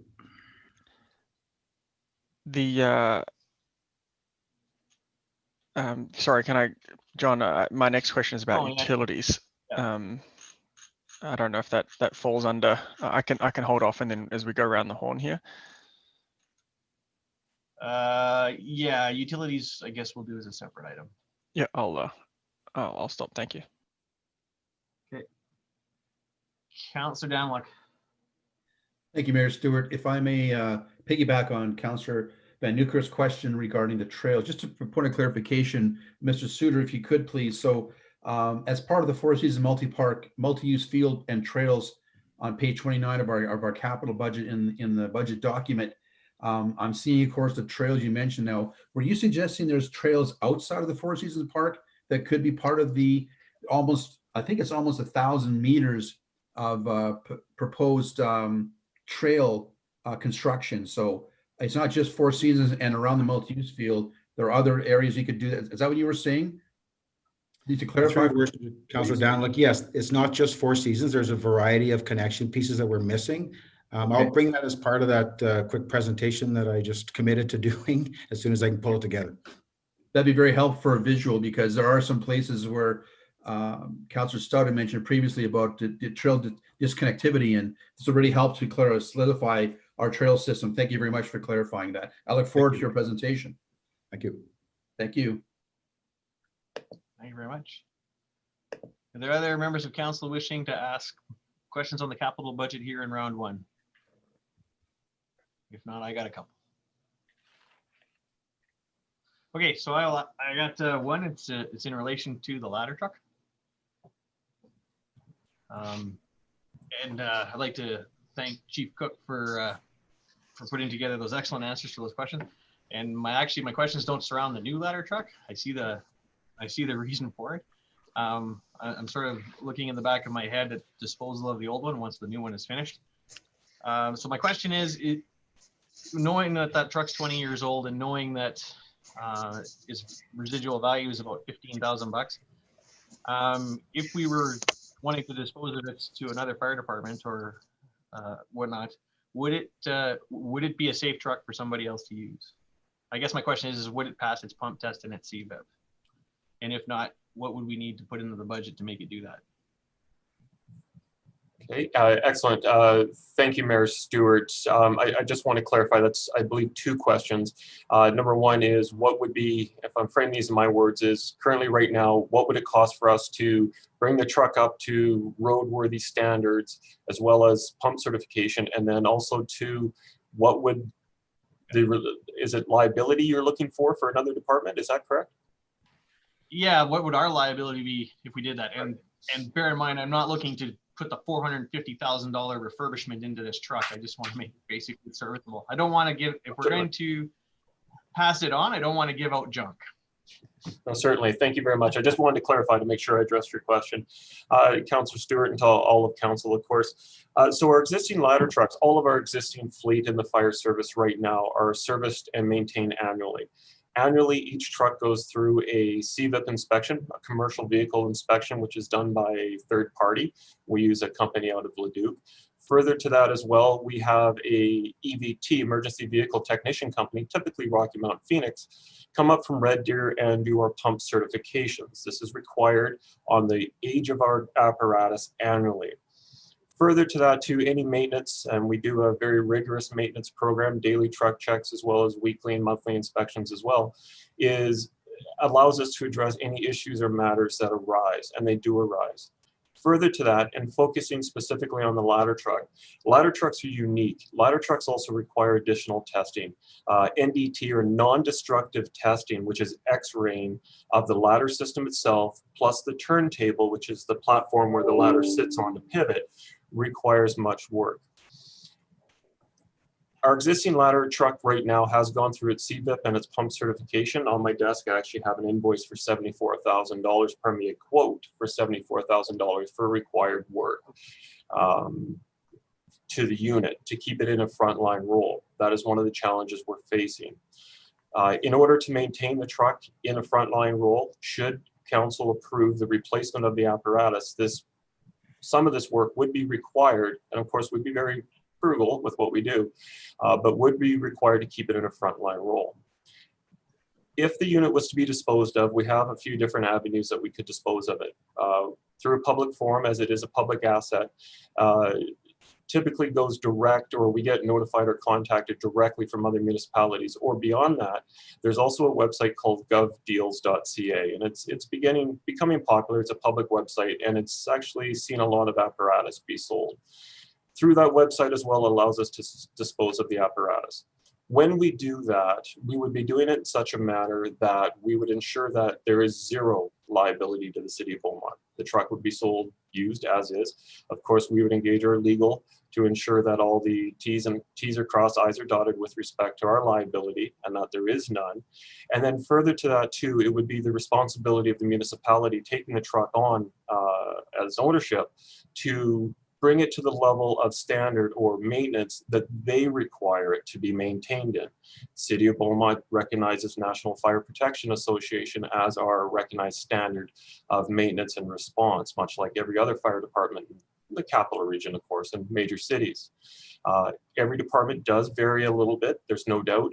A department, should they not be able to meet those standards, may elect not to keep it to the same standards as we have, or as that we currently are. Mayor Stewart, I hope I answered your questions correct in detail. Sort of. I just want, yeah, you got most of it, but to further, like, if we decided to donate it to an organization like Firefighters Without Borders to give it to a community that's impoverished, what would our liability be there? Excellent question. Actually, I was at one time a regional representative for Firefighters Without Borders Canada, and it's quite a unique organization. Firefighters Without Borders Canada has everything in place for municipality donating equipment, which we have in the past. We've donated old turnout gear and such that releases us from any liability or responsibility. There would be none on the City of Beaumont. I appreciate that, but with residual value of, I think, I don't have the question in front of me, of 15 grand. I'm sort of toying with the idea in the back of my head that we might be able to help somebody else out. So Certainly. thank you very much. I appreciate that. Going back to question 21, sorry, this is a question on, I lost my note. Councillor Van Nieuwkerk's question on the cost to replace the equipment at Reservoir Park, the swings at Lions and whatnot. How did we come up with those replacement values? Because I look at what's currently at Reservoir Park and it's just this teeny little one piece of apparatus that sits on about 10 by 10 square feet. And I just can't see it being $175,000 to replace it. So how did we come up with that replacement costs? Walk me through that. We were taking into consideration the our places in play, the accessibility, the lack of accessibility of our playgrounds to provide those components. So we're taking advantage of, if a unit needs to be replaced, let's take a look at our whole inventory of playgrounds and provide something that gives us the diversity that we need for people to access all components of our playgrounds. And so we quoted out, it's not just taking like for like. It was taking a look at the entire strategic plan for our places in play and putting together, as we replace a playground, taking a look at the components and taking advantage of that opportunity. Okay, I appreciate that. And if council wanted to deviate from our places in play and just replace like for like, we'd have to go back and figure it out again. Okay, no problem. Thank you very much. Appreciate that. So I guess that brings to a close round one. So open it back up to questions for round two. Councillor Stout. Thank you, Worship. Yeah, I just wanted to add, not really a question. I just wanted to add my support to get a presentation from Mr. Suter regarding the connectivity and missing trails. I hadn't really asked any questions on this, and that was primarily because I was looking forward to being briefed on what was included and what was not included. So I very much want to see that if that's feasible, Mr. Suter. Through your worship to Councillor Stout, very feasible. Thank you. Looking forward to it, and appreciate you. I appreciate we probably put you on the spot there to get it together in 24 hours or less, but thank you. Councillor Daniluk. Thank you, Your Worship. I appreciate that. Just going back to the question you raised earlier moments ago regarding the ladder truck, and I do appreciate the information we got in the budget for capital expenditure. I wholeheartedly agree, and I'm sure council does, that safety of our citizens is our primary concern, and having a proper equipment to perform rescues if necessary is, of course, a paramount concern as well. So the question I have is, I know we had talked way back when about the whole fire department about having a single axle or double axle ladder truck, which would encompass a different type of ability to house it. And the answers back from administration, we're looking at a single axle, which does put my mind at ease regarding housing the unit, which is great. The question I have for Mr. Cook is, with the new single axle ladder truck you're proposing, would it be the ladder truck with a basket on the end or not? Because those are different kinds of trucks.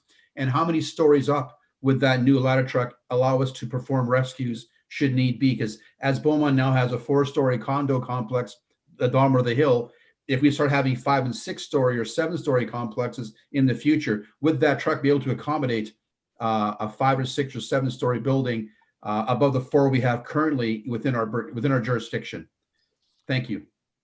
Excellent. Through your worship to Councillor Daniluk, excellent question, and thank you for that.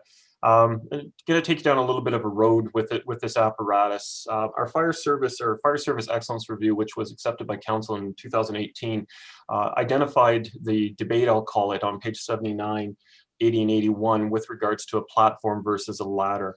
The differences between the two, as you mentioned, Councillor Daniluk, a basket on the end, is a platform. So that's the one that goes up, and there's actually a working area for firefighters. Those types of devices are used, yes, for rescue. It does help with rescue, absolutely. But it's also for long duration events, what we call a surround and drown or a big box event. So if you're going to be on top of a building, a commercial structure for quite some time, delivering copious or large amounts of water, that's a type of apparatus you want to be working from. The ladder truck that we've identified is a single axle, yes. That does, as you mentioned, keep it within the house for which we're in now. It does fit. Granted, it is somewhat tight, but it does fit. It also reduces a number of costs, as I've identified in the questions, but it also does promote rapid rescue of our residents. So it does allow us in a single axle unit to be very mobile, to gain access, and to quickly deploy the ladder to rescue our residents. The unit identified has a reach capability of, I'm going to say 100 feet. It could be 101, could be 103. That would depend on a successful bidder, providing the unit is approved by council. There are different designs and options out there. Again, it does give us that reach. I have to caution with regards to reach. I could tell you today that yes, absolutely, this ladder would reach the roof line of a 4-story dwelling. There's a lot of variables in that equation, and unfortunately, one of the variables are the setbacks that the developer has put in place, as well as parking, cars, vehicles. What else is in our way? That plays a large role in that. And I'm not trying to deviate from your question. I apologize. But I can tell you, if we had good optimal conditions, yes, we could get to that 4th-story balcony, that 4th-story, the roof line. We do have that opportunity. Ladders are typically deployed at 75-degree angle. That gives you the right climbing ratio, safety, and such. And those are considerations when we go through development plans that we look at. I trust I've answered your question. If not, I'd be happy to provide more detail. Actually, Chief Cook, Director Cook, that's a very good answer. I'm keenly aware from talking to you previously and to our discussion on fire services months ago that, there are variables such as parking, access way for our fire department to get in there and do their job when something does happen. And eventually a multi-unit type building will have a fire in Beaumont at some time down the road, for hopefully not for 20 years, but we're looking at buying a vehicle for a 20-year lifespan. And I'm just concerned thinking, would the single axle ladder truck go to a maximum of 5 stories for the next 20 years? Then if we started, if council started to approving, for example, 7 or 8-story buildings in Beaumont, we can't reach those people. That becomes a concern. So I'm trying to think down the road a little bit in terms of buying good equipment now and buying new. Used to be great, but more I read through the information from administration, more I think it through. Buying new to suit our needs does give us the 20 longevity that we're looking for. My only concern is that we don't buy something that we can't use at the 10 or 12 year point down the road because we built buildings too tall. That's what I'm kind of getting at. Your answer was very, very good in terms of it's not just simply the reach, it's a matter of access to the property that's at that time on fire or requiring rescue. And that's a part of our planning process in terms of developers and how far back to set from the road, those kind of issues. So it's not just a matter of a truck, it's a bigger picture. And you did explain that very nicely. Thank you very much. Thank you.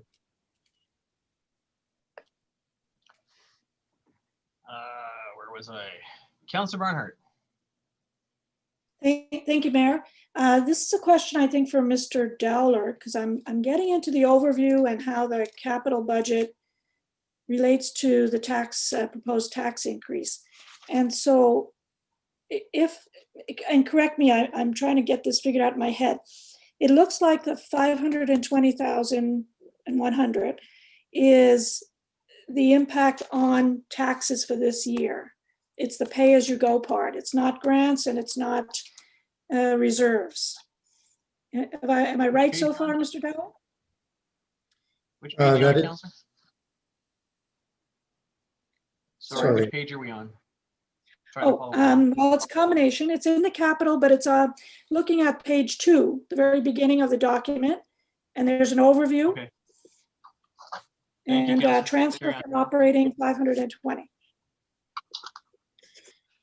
So yes, Councillor Barnhart, you are correct in terms of the support coming from the operating budget to capital is that number, the 520. Specifically, when we look at a tax levy increase or decrease, there is no increase in the 1.5 that's attributable to that 520. It's in the base budget. We aren't increasing it in 21. If council did decide to direct administration to lower the tax levy increase for 21, that could possibly be an option in terms of reducing that number to something different. There's benefits and then some drawbacks to doing that, but that is the number as it relates to the operating budget. To that point then, if I'm not mistaken, the two projects that are in there, one is community signage and the other is equipment growth, which relates to, I don't think I saw fire in there. I think I saw other vehicles and equipment. Am I right? That's correct, yeah. And I guess the question, maybe not for today, but when we're talking about tax increase, might be the urgency of those items. Yeah, certainly that would be part of the conversation. And again, you know, there are some drawbacks to looking at playing with that number or reducing it, and certainly open to having that conversation if council wanted to raise that as we progress through the next couple of days here. Thank you, Mr. Dowler. I'm okay with that answer. Thank you. Okay. So last chance for questions in round two. One for round three and final clarifications of capital. Councillor Stout.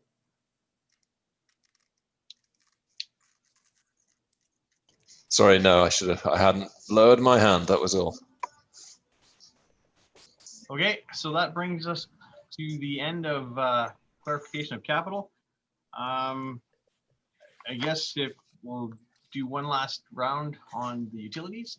Do members of council have questions, clarification questions around utilities?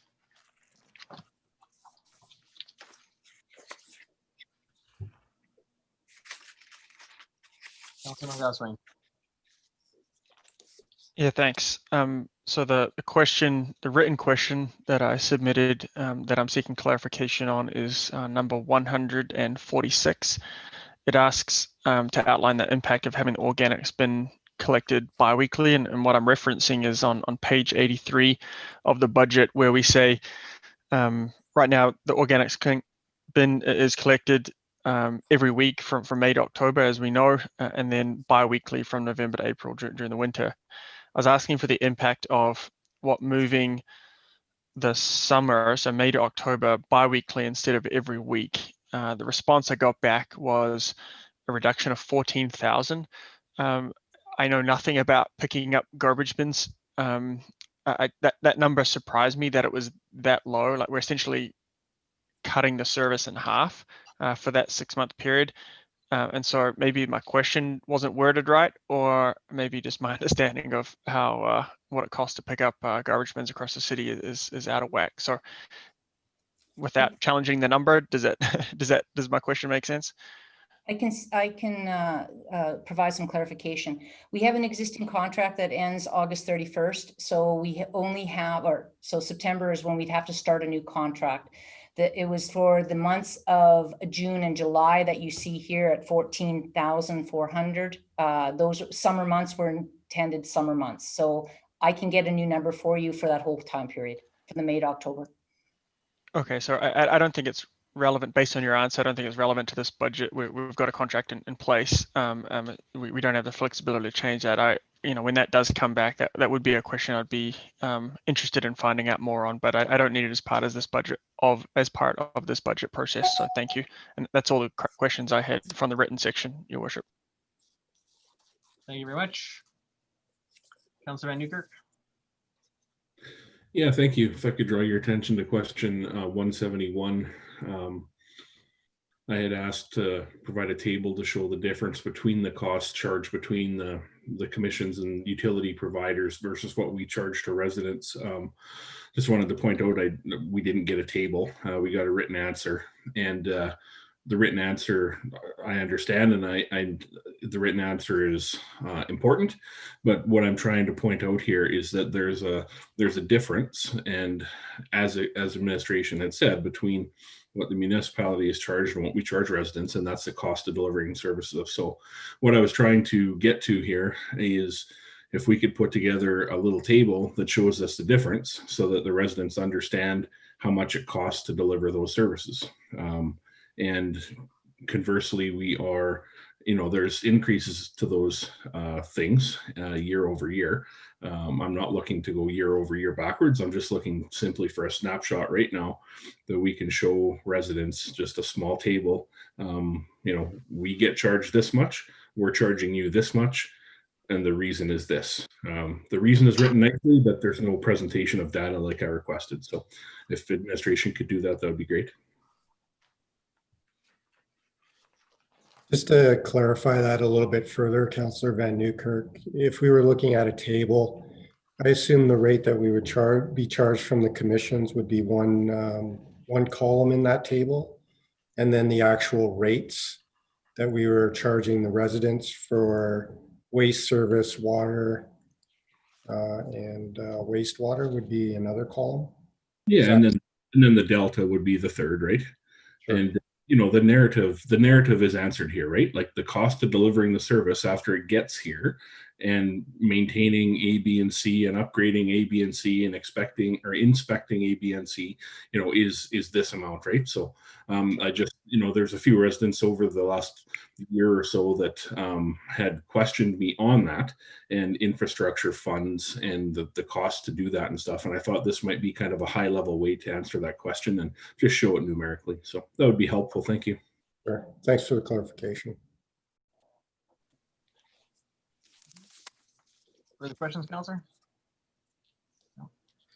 Councillor Hendricks. Yeah, perhaps I could also assist a little bit. I chaired the Southwest Regional Water Commission for many years. Part of the water package is simply the fact that it's a bulk package. It's a wholesale package. It's the way to deliver it from the Water Commission to Beaumont, a volume of water. But once it hits the pump house and finds its way throughout Beaumont, there's a couple other factors outside of what we've just discussed that equate to the dollar amount, and that includes loss. The system isn't exactly 100% tight in terms of water in, water out. So there's a loss percentage that is calculated into the rate. There's also the things like hydrants and other things that are used for everything from a practice, fire department style practice. I think they're putting meters on those practice amounts now, but back in the day, that was just part of it. You'd hook onto a hydrant. Also, the flushing of hydrants was part of it. And then we had to upgrade our whole system to NFPA 13 rules, mainly in the old Block Brothers subdivision. Put in hydrants throughout. That also affected, I believe, the rate. So so once it hits our border, once it hits Beaumont's pump house, the costs are ours to look after, and so the rate reflects what's happening within our community. So hopefully that helps. And if Mr. Dollar and others would like an offline discussion about it, I'd be happy to help them. So. Yeah. Okay, seeing no further hands up. Last chance on utilities. Going once, twice. Councillor Daniluk. In under the wire. Thank you very much, Mayor Stewart. Appreciate that. Just one last question though. So on page 103 of the capital plan, I'm talking about utilities here that based on Councillor Hendricks' comments a moment ago, the utilities wastewater system renewal program and water system renewal program, $1.1 million and $1.2 million, $1 million even. That is the infrastructure we're talking about, correct, Mr. Dowler, if I could, on terms of maintain the system to get water from Beaumont's borders into our citizens' homes and so on. Is that correct? Yes, that is correct, Councillor Daniluk. That would be for the renewal portion of it. Good. Thank you very much. Okay, so seeing no further requests to speak, that brings us to the end of budget clarification questions. We only have one presentation outstanding tomorrow that was requested by Councillor Munkoff Swain, and so we'll start with that tomorrow, and then we'll get into budget debate. And so at this time, because we've only been at it for 25 minutes, we'll just move right on into the next one. Consideration of potential tax increase, because I think that will be a handy thing. And allow me to clarify. I'm not looking to set the tax increase rate. What I'm looking for is an indication from members of council, and I'm going to ask you all to speak, is to where your head's at, what you're thinking. And then we'll, of course, we'll set the tax increase at the end of budget deliberations tomorrow. And what you say today will not bound you to what we're doing tomorrow, but I just want to know what people are thinking in terms of this year's budget. And to telegraph my move, I am currently thinking that we should be hanging around. We should be at round zero. We should be this is, if there was any year for a year that's status quo, this is the year that's the status quo year for me. So I'm going to open it up for comment for members of council, and then we'll go from there. Like I say, I don't want to. This doesn't need to be a long drawn out discussion. Just looking for council members to give each other an indication of what you're thinking as we go into tomorrow's discussions. Councillor Van Newkirk. Yeah, thank you. I guess I'll keep my comments fairly simple. For me, I'm looking forward to the next 2.5 days to have a discussion around the budget that's put in front of us. There's a 1.5% increase that has been proposed by administration. Excuse me. And, the decisions and discussions that we have over the next period of time is going to lead to that number. We can talk about, and throw darts right now. I'm not going to do that. The discussion is what is important here, and evaluating all of the information that's in front of us. I don't think that the conversation here right now about, where is your head at matters a whole bunch, because we haven't had a discussion yet. So I'm not going to provide a number, and I don't think this is where we need to be. Thank you. Councillor Danlock. Thank you, Your Worship. I respect Councillor Van Newkirk's comments a moment ago. One of my questions I did raise, and I worded it very bluntly, that I'm in favor of a zero increase if we can possibly get there for 2021.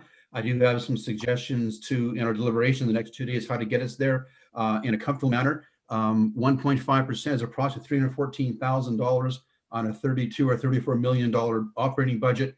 I'm confident we can get that down to almost a zero or very close to it without any major disruption in our services to our citizens. So I have some suggestions on that, which I'll bring forth at the appropriate time. But to answer your question, where my head is at, I'm on record in my questions suggesting I'd like to see it get it to zero. If I know council's done a very good job, in my opinion. Our first budget was 2%, 1.8, 1.6 for 2020. We've gone in the right direction as a council, and I applaud our past efforts for that.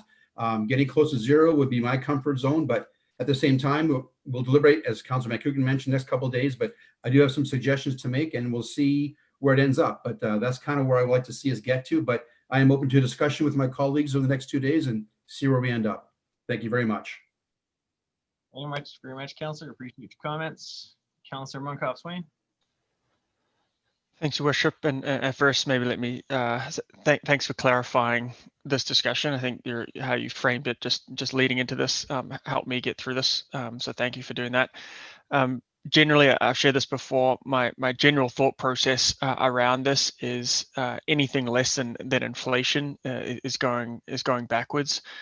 Usually not a fan of anything less than that, because I think that's playing politics, and I think you're pushing that down the road onto another council, and eventually we're going to have to catch up. So, but I do recognize that the time that we're in, and with COVID and the impact that is having, so I'm not opposed to the direction where you're going, Your Worship, based on the impacts. The one thing I want to caution us on, which I've seen from other municipalities, is the number that is put out there is important. That is what residents will pick up on, but how we get there is just as important. There are many other municipalities who have, taken funds from reserves to fund operating costs to make it look like their budget is less. So as long as we're, we're being prudent with our decisions, and, generally I want to make the best decisions on what I think are for Beaumont versus trying to hit a number. But I want to be careful. I want to caution us that we're not so fixated on zero that we're going to start taking different money from reserves and different places to make sure we hit that number. So generally, I'm supportive of where we're going in this incredible time that we're in. I'm also looking forward to having that conversation around the 1.4 ratio for the non-residential piece. So thanks for the clarification and allowing me a chance to provide a bit of an update on my philosophy on a year-to-year basis when it comes to budgeting. So thank you. No, I appreciate that, and that's exactly the comments I was looking for. Councillor Barnhart. Thank you, Mayor. And this may sound repetitive, so I don't want to repeat everything that's been said before.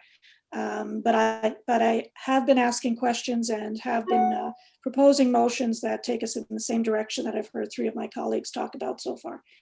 And I'm not usually one to push for zero for the same reasons that Councillor Monkoff-Swain has said.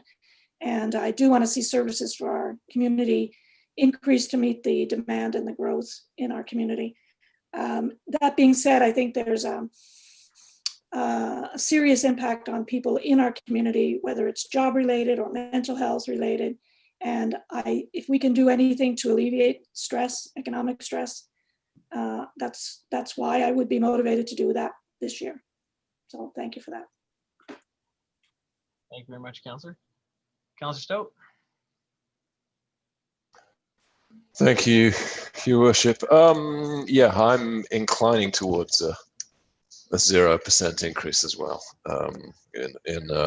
In a normal year, I'd certainly agree with Councillor Monkoff-Swain that anything less than inflation actually represents a cut in services or facilities, but would tend to support an inflation level increase. But this is far from a normal year, as we already observed. I think you've already touched on all of the points that and others have reiterated about the conditions. Certainly, I'd have a great difficulty explaining to residents why it is, this after such a tough year, why it is that, oh yeah, I'm going to hand you a tax increase on top of your property for providing you with essentially the same services as last year. Granted, there are enhancements and growth. So yeah, and one of the things that made me reconsider my position was that both of the boards that I sit on with large budgets, the Library Board and the Waste Management Authority, both, one Library Board asked for a 0% increase in allocations and did that had to do some budget manipulation in order to get there. And the Waste Management Authority reduced their tippage charges, as we've already referred to, again, in an effort to try and provide some relief in these trying times. So I think we should do the same. Thank you very much, Councillor, and please pass on my congratulations or my thanks that the two boards you're sitting on did do those. One held the line, the other gave all equally. So I'm very, very appreciative of the work of those boards. Councillor, last but not least, I think, is Councillor Hendricks. Thank you, Worship. Each and every budget that I've participated in started with a clean slate. You start at zero or less. We've had sort of a philosophy over the years is you take what you need and nothing more. You take into account all the issues that are surrounding you. Today, we're surrounded by some significant issues that are impacting us. But the document is a living, breathing document, and it doesn't strictly go by inflationary numbers or rates or things like that. Take you back to 1999. I had a saying during that year that if we build BRAC 2, your taxes will go down. And I was challenged on that many times. And in fact, that was the case, because it was that same year, BRAC 1, the debenture, the payment, the 25-year payment mortgage on that had run its course. So it was the last of our payments. So are a significant drop off in terms of costs that were being, looked after by Beaumont. So every budget's just its own living, breathing document, and you have to take into account all matters. And as Mr. Schwartz said at the opening, we also got to be careful that we don't saddle the next council with a significant problem.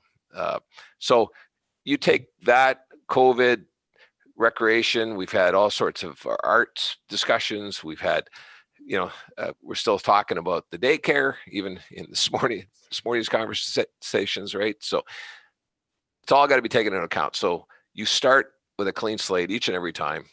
And I'd argue that you start with the idea that you only take what you need. So we have had mill rates that have gone in reverse over the years.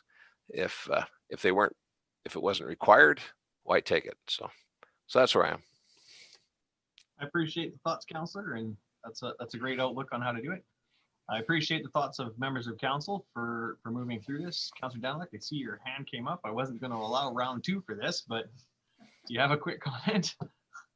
Yes, Mayor Stewart, thank you very much. A very quick comment, and something Councillor Muckhoff-Swain mentioned. I do agree that to achieve a zero, we shouldn't take money from reserve into operating and make it look like a zero. It has to be a bona fide effort to get there, if we get there at all. I'm not saying we're going to, but that's where I'd like to see us get to. But to do it responsibly, ethically, and morally correct, and not simply smoke and mirrors where he suggests other municipalities have done that. I think he's correct in his assessment that it has to be a bona fide effort to get there. And as Councillor Henrys mentioned, we take what we need to run our municipality. I understand that philosophy, but I'd like to get it to zero if we can, but we'll get as close to that as we can. Or it may end up being 1.5 at the end of the day. If I can support that and there are discussions, I will do that.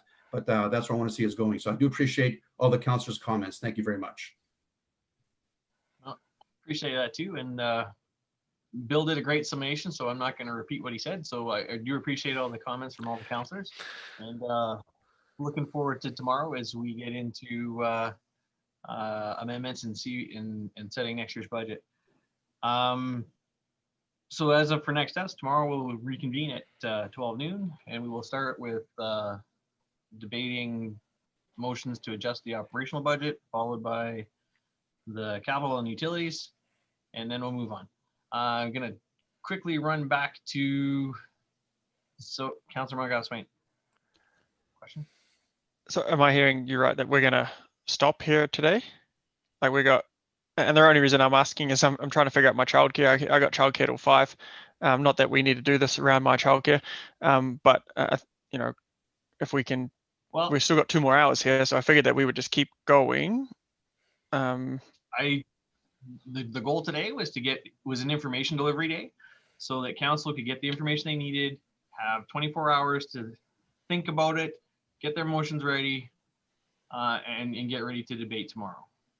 And so we didn't use we're not going to use these 2 hours in terms of further discussion. If there's other non-amending items that you want to talk about, I guess now's your time to throw it out. Otherwise, I'm going to ask the CAO for some final comments and next steps, and then we're going to adjourn the meeting.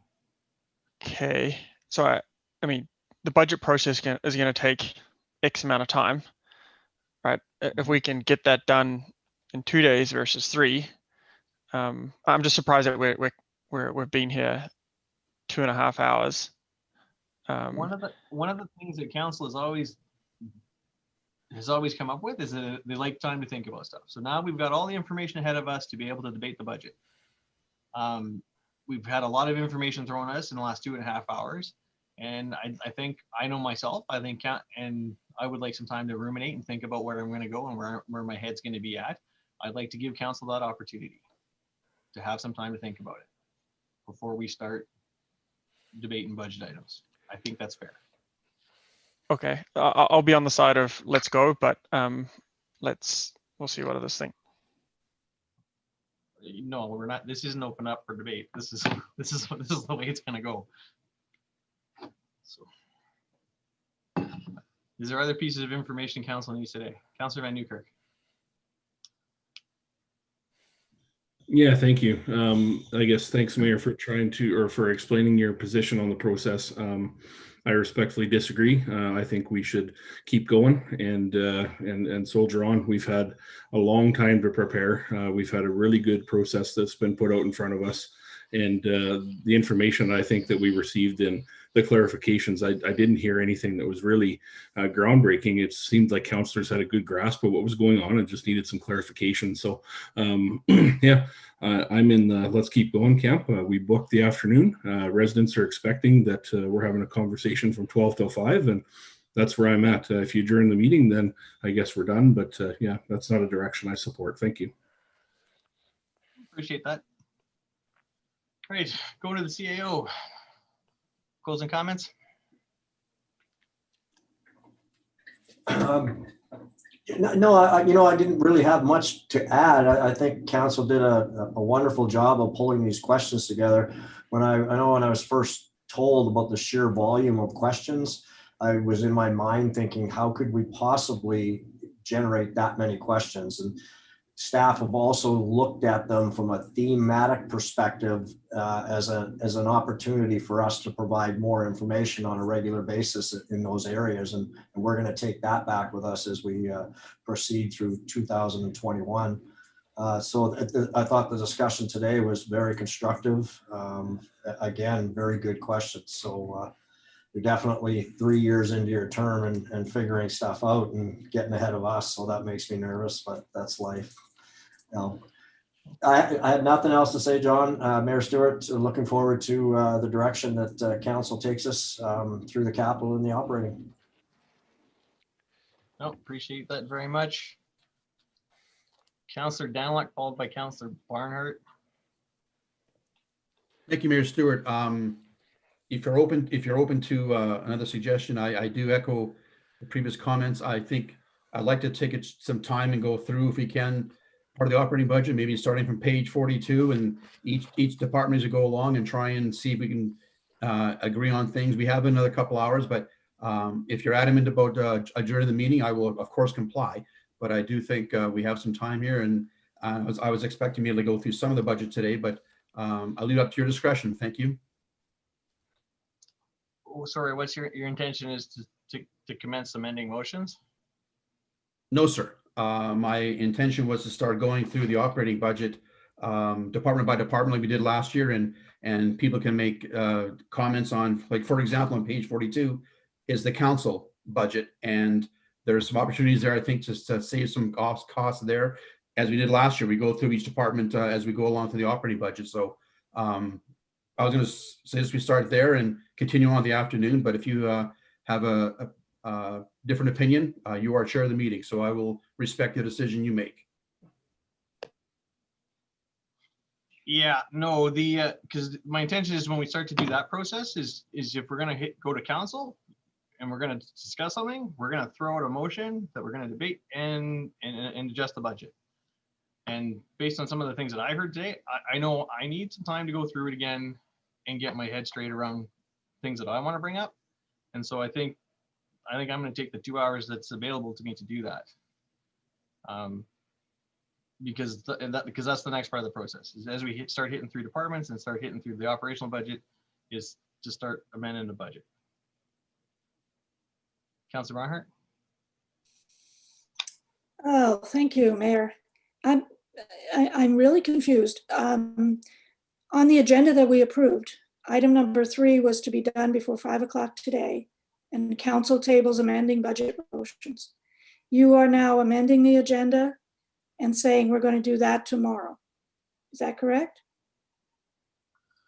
Well, because the tabling of, like, if you want, like, I don't want to discuss motions today. So if you want to put them out there, so like part of this was trying to get the motions ahead of time so we could put a document together to put it out. And so we did that via email and document. And thank you, Councillors Danlock and Barnhart, for contributing to that. But yeah, I'm not prepared to open up debate on individual budget items tonight. So if there's specific items you want to address, I'm open to doing that. But at this point. So am I to understand that not everyone has submitted motions then? Correct. And nor do they have to, but. No, you gave us that option. Yeah. And we do have that document somewhere, I think. Do we It have the came out list of all the directly- motions? It was sent, I think Shima sent notes. Shima sent it to 11-ish, us. Yeah, I haven't even had So I haven't had a chance to even read it. No, nor have I. So you're suggesting we use this time to review those motions? And then tomorrow review morning, those start off Tomorrow, with new motions, if any have any. That's what I'm suggesting. Today, I'm It is looking a to spend the change. next 2 hours. It is a change. I can live with it, but I also hear my colleagues saying that they haven't got all their questions answered yet, and I don't know what to do with that. Well, I'm more than happy to entertain more questions with 2 hours.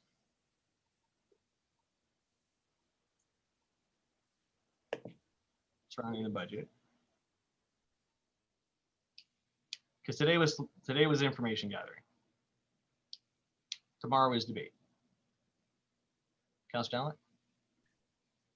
Thank you, Your Worship. Just to clarify for Councilor Barnhart's benefit, my questions have all been answered. My own thoughts were, as we did last year's budget, was to go through the operating budget department by department and make adjustments up or down on each department and see where we ended up at the end of the day.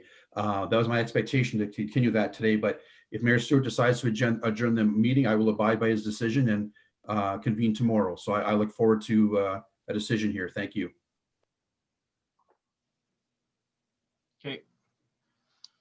So at this point, then we'll pick up with amending motions and going through and doing that, and we will do it tomorrow. So at this point, without any further ado, today's meeting